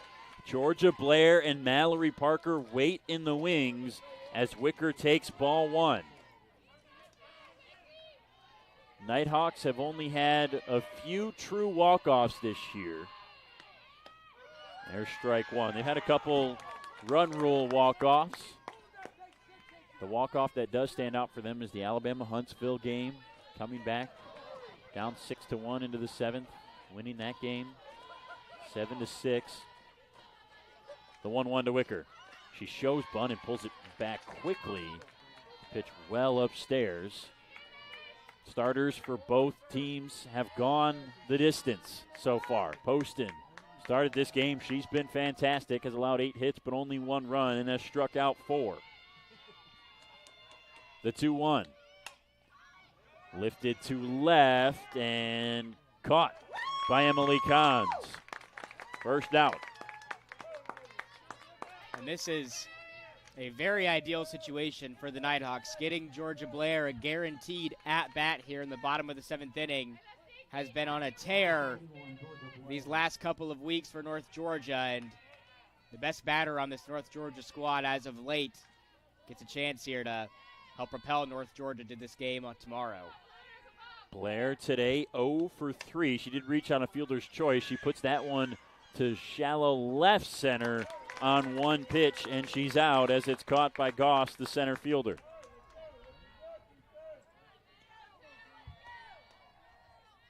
So now Mallory Parker's turn. Lefty on lefty matchup. Extra innings on the line. Parker this year 7 homers. She's got 1 in the postseason. It came in the first game of the Peach Belt tournament against Augusta. Strike 1.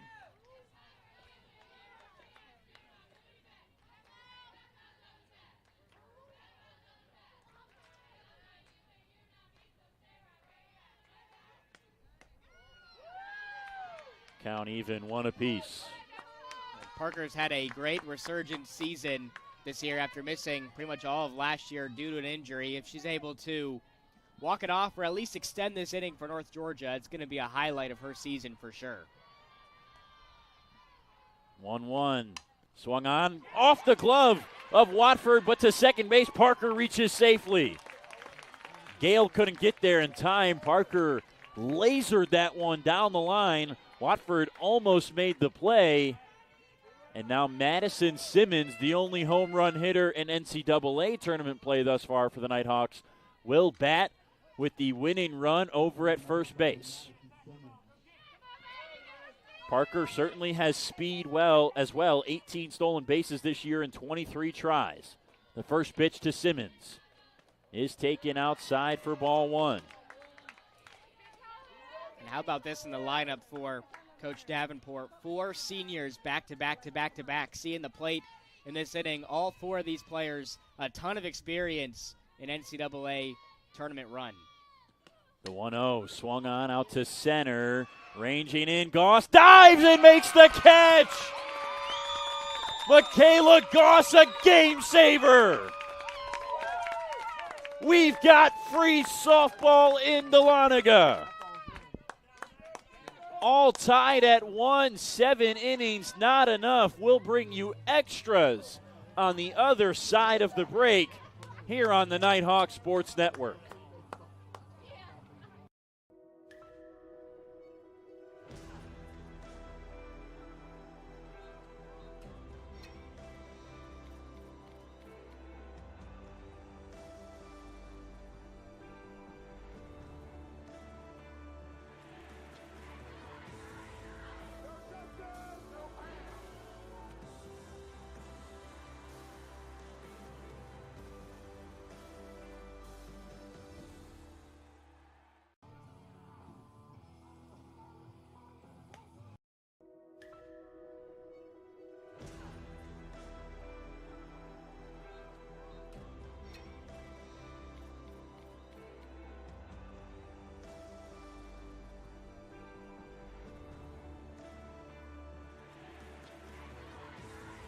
cut it.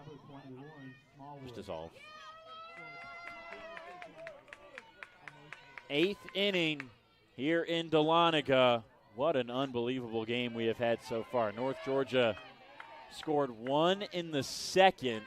That lead held all the way until the 6th, where Francis Marion got another run to come across.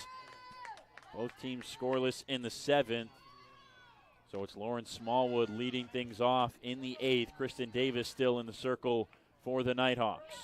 Yeah, not surprised to see this game going into extra innings. Also not surprised to see the score as it is at 1-1. Even though these two teams have some fantastic bats, what's been their bread and butter this season has been their pitching. Kristen Davis and Poston have had some sensational games in the circle.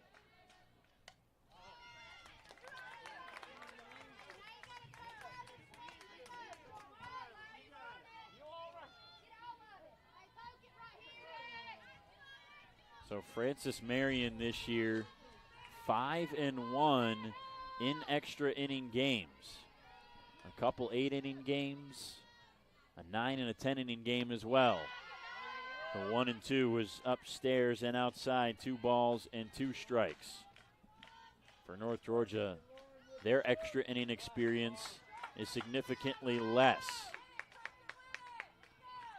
Just 1 extra inning game this year. It was a win against Georgia Southwestern in the first game of a 3-game road series. Popped up by Smallwood foul and out of play. They won that one 6-4 over the Hurricanes, did the Nighthawks.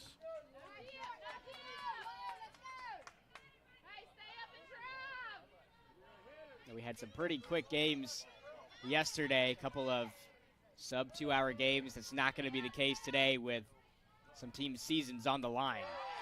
And strike 3 called. Smallwood watches it go by. 5th K of the day for Davis. Davis had 5 strikeouts in her last game against Columbus State, matches it here. She has had a great game in the circle for North Georgia, no doubt about it. Anderson thrower now the batter. Floats the first one foul for a strike. 7, 8, and 9 due up, so this is huge if Davis can retire the side in order and not have to face the top of the order before her team gets another chance to win the game. She will conclude a 3rd time through the order this inning. Back-to-back foul balls from thrower. The 3rd time through the order, Davis only allowed 2 base runners. One of them was on a fielder's choice from Cons. The other was the triple from Madeline White. 0-2 to first. Mary Seal Brumby keeps it herself and steps on the bag. 2 down in the 8th. It's great to see Brumby also not losing any sort of rhythm here at first base. Had Sophie Mooney see a little bit of action in first earlier in this game, and Brumby reinserted back here, makes a big play to give us 2 outs. First pitch to Cuthbertson. She's had quite a unique day. Hit by a pitch in the 3rd, then caught out on the line-out double play from Madeline White. She struck out in the 6th, but was close to reaching on the drop 3rd strike, but tripped on her way to the base and still almost beat the play. Now the 1-0 she puts out into left. Wicker over. That is down in fair territory. Cuthbertson a big turn, but the throw from Wicker quickly gets to second base. So it's a 2-out single from Michaela Cuthbertson. The go-ahead run is on for the Patriots. And they return to the top of their batting order, too, with White. Has a hit in this one already. Big opportunity here for the Patriots. The triple for White, her only time reaching today. In 3 at-bats. First pitch upstairs. So the Nighthawks will have the 6, 7, and 8 hitters due up in the bottom of the inning. It'll start with Mary Seal Brumby. And the 1-0. White takes strike 1. Good firm fastball from Davis.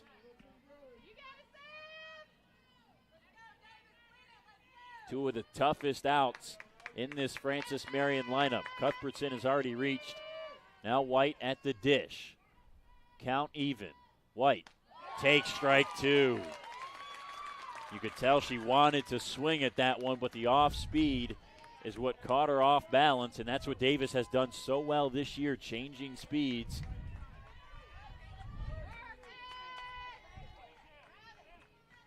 Two strikes, one ball on White. Out into left and hooking foul. Wind has started to pick up here in this seventh. The flags out in center field indicating it's stiffly blowing in from the outfield. Keeping balls in the ballpark right now. There was an umbrella on the terrace in left that got overblown for a moment, nearly onto the field. Foul ball again from White, staying alive. She's already seen 5 pitches here.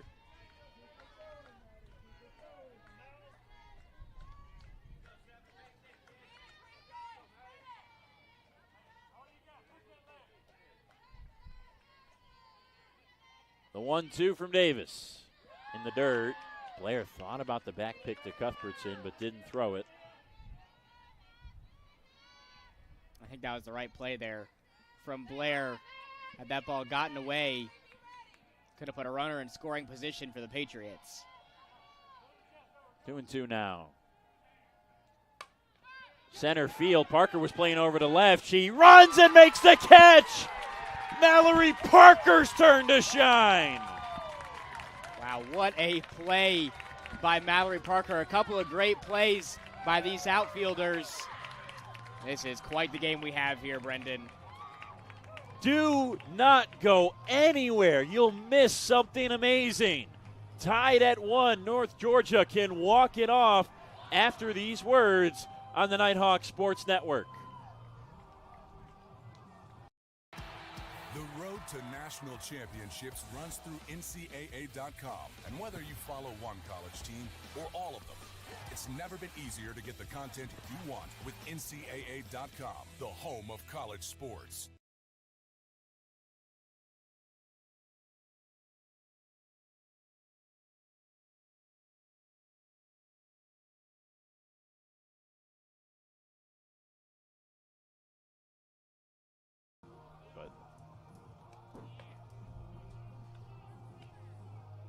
What an unbelievable game this has been, and it's going to end at some point in outstanding fashion, whether the Nighthawks can walk it off or Francis Marion can put up a run. A run was saved in the first extra inning in the top of the 8th with 2 outs. Mallory Parker laid out for a ball in right center after she started in left center. Boy, she got a great jump on that ball to make the catch in right center for the final out and save a run, surely. Now the Nighthawks have another opportunity to walk it off. It'll start with Mary Seal Brumby. Looks like Caroline Branch is in the on-deck circle to bat next. Still Poston in the circle for Francis Marion. Brumby takes strike 1.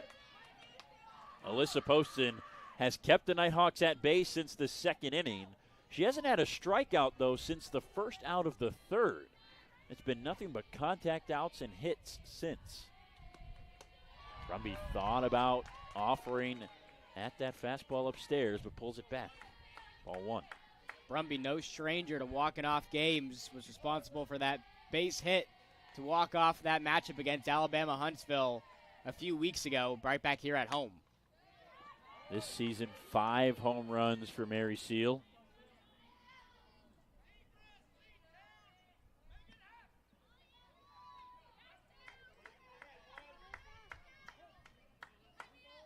Does not have any in the postseason yet, including the Peach Belt tournament. Poston checks the wrist, delivers the 1-2. It's outside, 2 balls and 2 strikes. Interesting to have Caroline Branch on deck up to bat here for North Georgia. Primarily used as a pinch runner this year. Be interesting to see what she can do up to bat in a big spot. Good sliding pitch inside, and Brumby took it. It's ball 3. We've got a full count.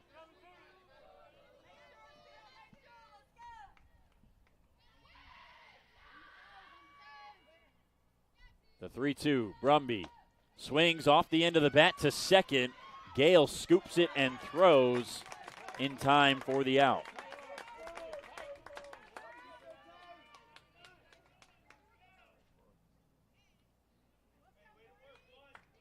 So Caroline Branch will make her first at bat. Never mind, now she's substituted out. I think Branch was maybe going to bat had Brumby reached. But the DP, the original that is, Grayson Perry, gets re-entered into the game here with one out.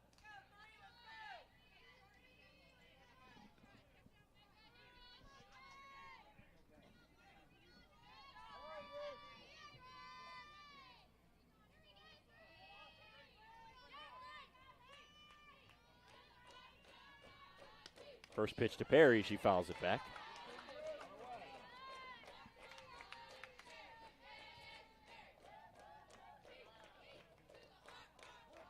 And these pitchers have really kept these two offenses in check, and they've had to test their outfielders a little bit, but they've been up to the task.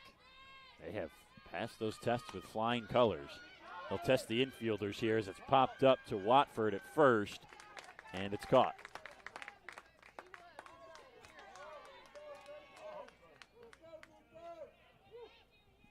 Two down now for Gracie Mixon. She had a big home run in the Peach Belt tournament. The senior has 5 on the year.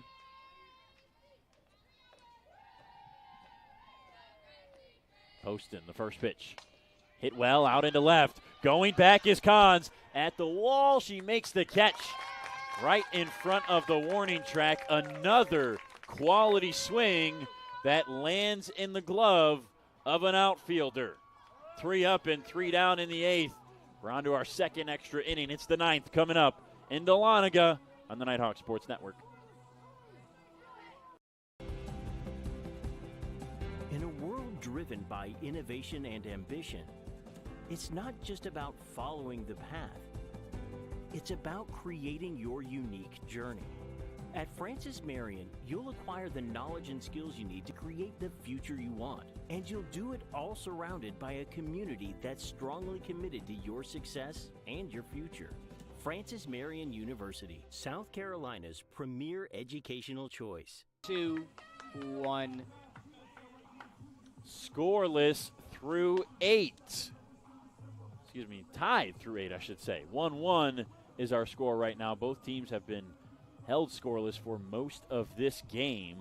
As far as the individual innings are concerned, Francis Marion will try to break that trend with Cons, Watford, and Gale, the 2, 3, and 4 hitters here in the 9th. Davis back in the circle for North Georgia. I don't know if we're going to see anybody else in the circle that's not Kristen Davis or Alyssa Poston this game.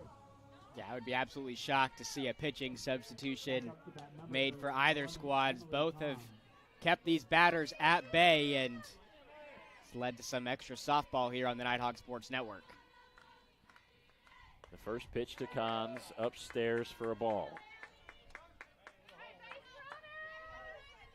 Davis allowed a hit in the 8th, but got out of it thanks to an outstanding catch by Mallory Parker in center field. Here's the 1-0. Cons down the left field line and foul. Cons has been very busy today over in left field.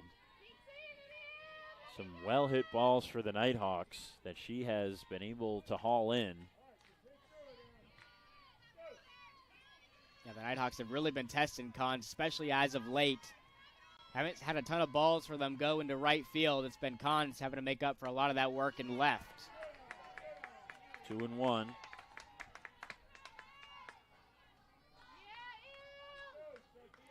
Cons batting from the left side. She's the second lefty of a pair at the top of the order. The lineup is bookended by a pair of lefties for Stacey Valley, 2 in the 1 and 2 spots and 2 in the 8 and 9 spots. On the ground, a first picked but foul.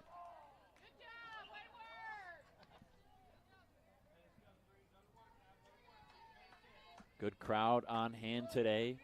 Flagler and Columbus State, 2 familiar Peach Belt foes, coming up at 2:30.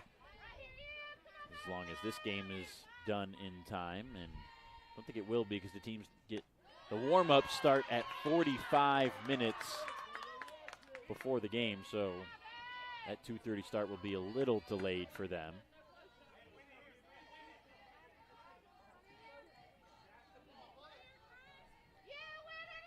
Full count on Cons, the first at bat of the ninth.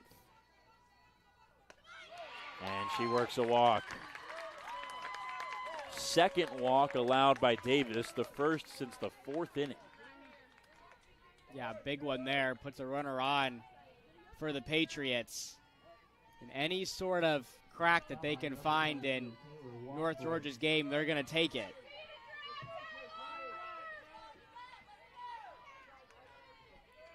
Here's their big slugger, Watford. 14 bombs on the year. And time called by Georgia Blair, I believe, before the first pitch.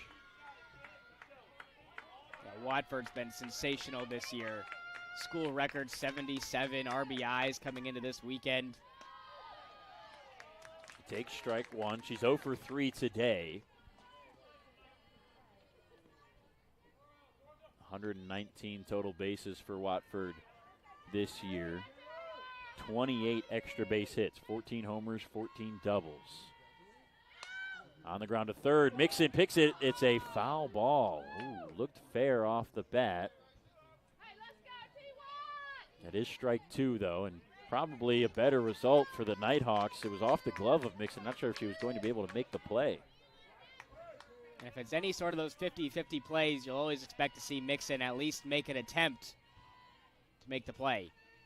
Watford takes a crack at the 0-2, and it's out of play again.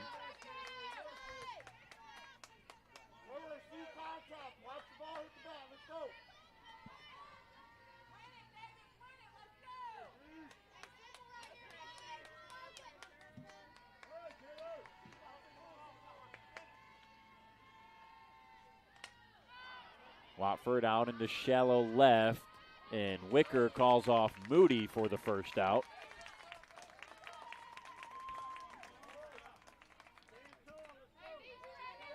That's a big out there on the big bat of Watford. Gives us our first out, and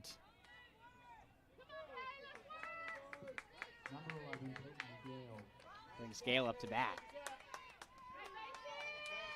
Peyton Gale, 0 for 1 plus a walk, 0 for 2, plus a walk. Strikeout and fly out the other two. That one gets away from Blair. Home plate umpire Steve Winter in the way.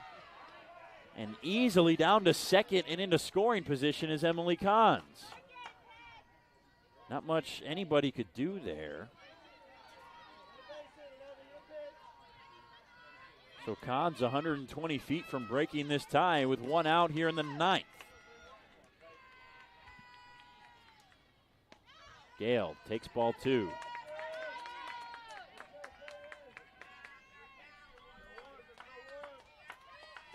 And this is big.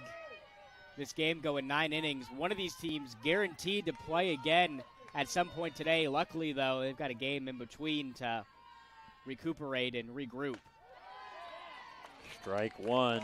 Good pitch as Blair points back to Davis. Happy with that one. It's 2 balls and a strike on Gale. The winner of today moves on to tomorrow's final. The loser plays again, scheduled at 5 o'clock tonight. And that one got away from Blair for a second.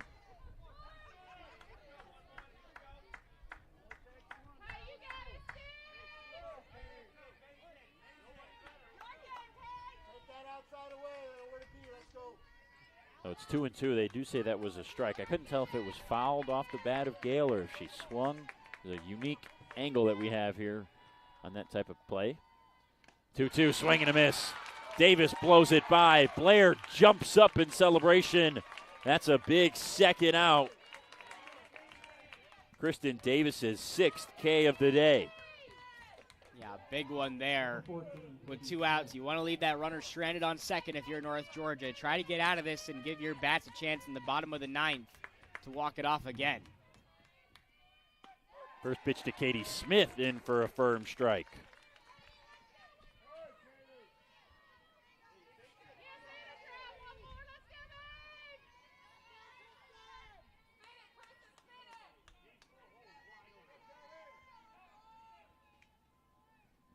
The 0-1 swung on and missed. Davis starting to feel it a little bit now in these last two at-bats. Trying to strand a leadoff walk from Cons in what was a long at-bat. She's over at second now after a wild pitch. Davis, the 0-2. Out into center and caught. No, not caught. Excuse me. Parker makes the catch and now throws it in as the tie is broken. Kahn scores an RBI single for Katie Smith, and Francis Marion has its first lead of the game. It's 2-1 here in the ninth. Yeah, if anybody was going to break this tie, it's going to be Katie Smith. Had that walk-off home run in the Conference Carolinas Tournament Championship game. Another big spot here against North Georgia. Puts the Patriots up a run in the top of the ninth inning. First pitch strike to Michaela Goss.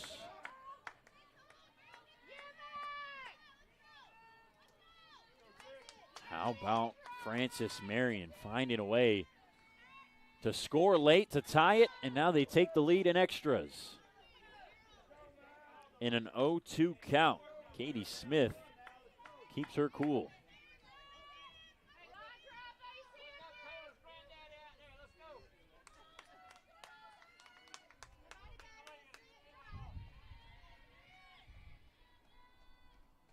Two again, that's outside.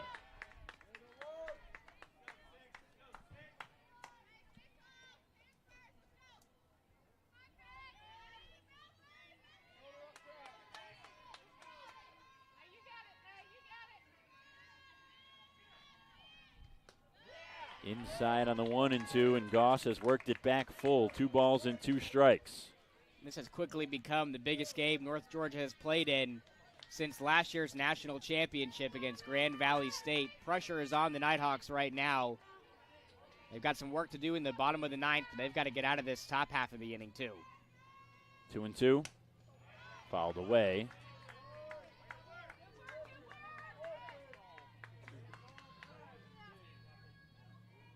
Nighthawks will bat in the bottom, starting with the 9-hole hitter Riley Moody.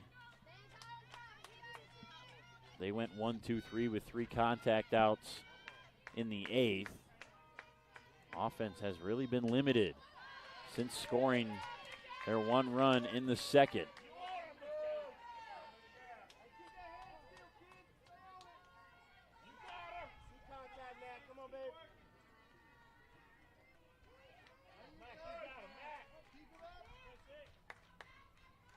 We're so used to seeing North Georgia dominate games, end games, and run rule victories.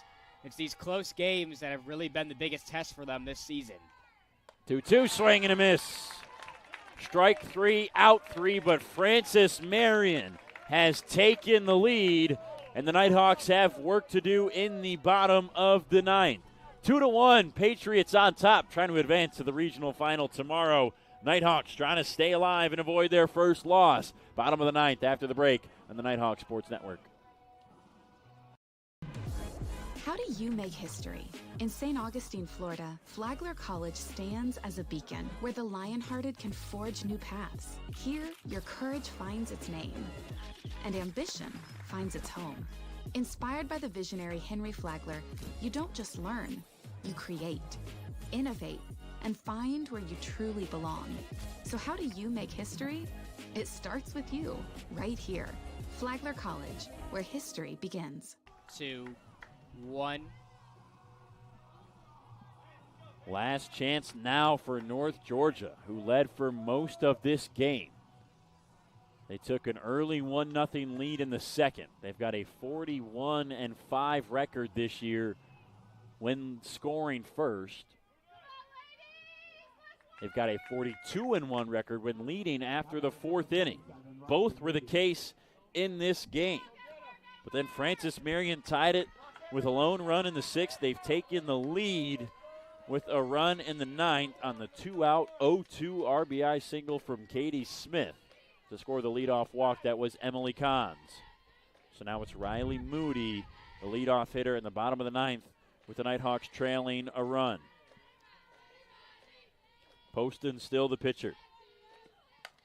First pitch grounded to short. Cuthbertson throws out her counterpart at first base.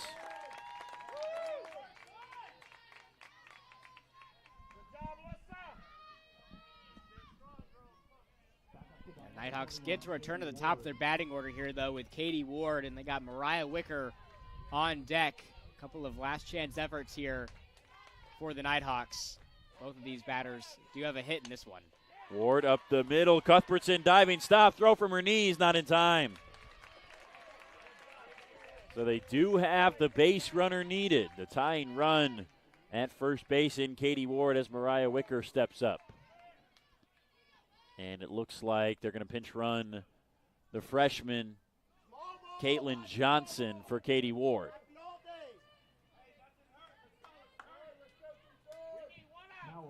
Got the right play there. Get a fresh pair of legs in there for North Georgia.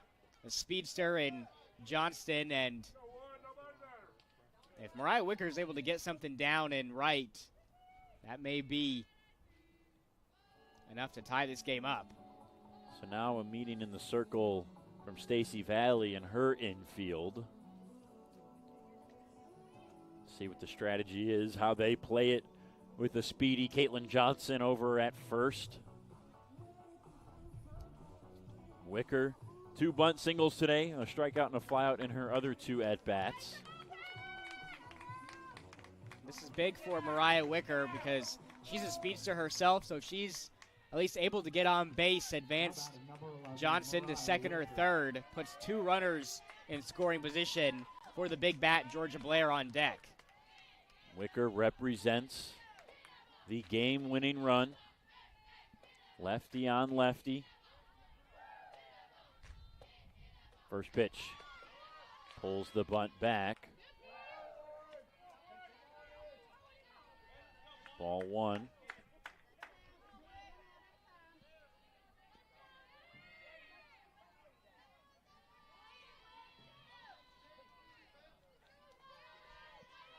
All infielders in, playing the bunt. Wicker tried to drop it down. It tipped off her bat on the upstairs pitch. So it looks like Francis Marion staying up in the zone, knowing that Wick is trying to drop one down. It's 1 ball and 1 strike with 1 on and 1 out. And a 1-run deficit. Again, Wicker drops it down. That's a beautiful one. Throw from third in time to get her. Caitlin Johnson took a hard turn at second base, maybe trying to advance to third, but Francis Marion does a nice job with the heads-up defense, limiting her there. It was a good play by Madeline White, the third baseman, to throw out Wicker at first for the second out. Last chance now as it's Georgia Blair batting for the Nighthawks. If you want this game to be decided by anybody, it's going to be Georgia Blair. 2 outs up on the board. North Georgia has thrived here, and Georgia Blair is in a huge spot here for the Nighthawks. The first pitch. Blair takes ball 1. Georgia's had a couple short at-bats today. Maybe trying to see a few more pitches. This one taking on the first pitch. She had a game-tying home run in the 7th against Alabama Huntsville earlier in the year. In the tournament, what can she do? She pops it up foul. Watford has no room.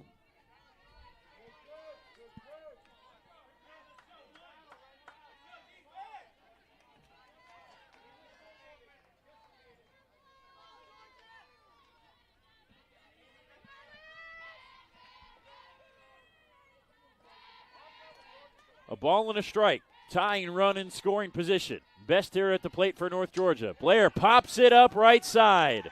Right field for Smith. She makes the catch. And Francis Marion wins it in 9. The Patriots take down the host, and they will play in the regional final tomorrow. Nighthawks have a date with the winner of our next game at 5 p.m. today to try to keep their season alive. What a great first game to kick off this day 2 of the regional tournament. 2 tough squads, top 25 ranked teams in the nation. battling here till the end, and ultimately Francis Marion coming out on top of a low-scoring affair. Lots of sensational plays made by these two outfields, and in the later stages of this game was the Patriots who prevailed in this one. Nighthawks have only one loss left in these regionals to try to keep their season alive. Alyssa Poston celebrates with the Francis Marion faithful that have made the trip after her stellar 9-inning complete game. She only allows one run as they take down the number 8 team in the country. Columbus State and Flagler, the 6 and 7 seeds, coming up in a few moments here on the Nighthawk Sports Network. For Robert DiClemente, I'm Brendan Shabath. He and I will be back for that one for game number 1. Francis Marion beats North Georgia 2-1. They advance to the regional final tomorrow.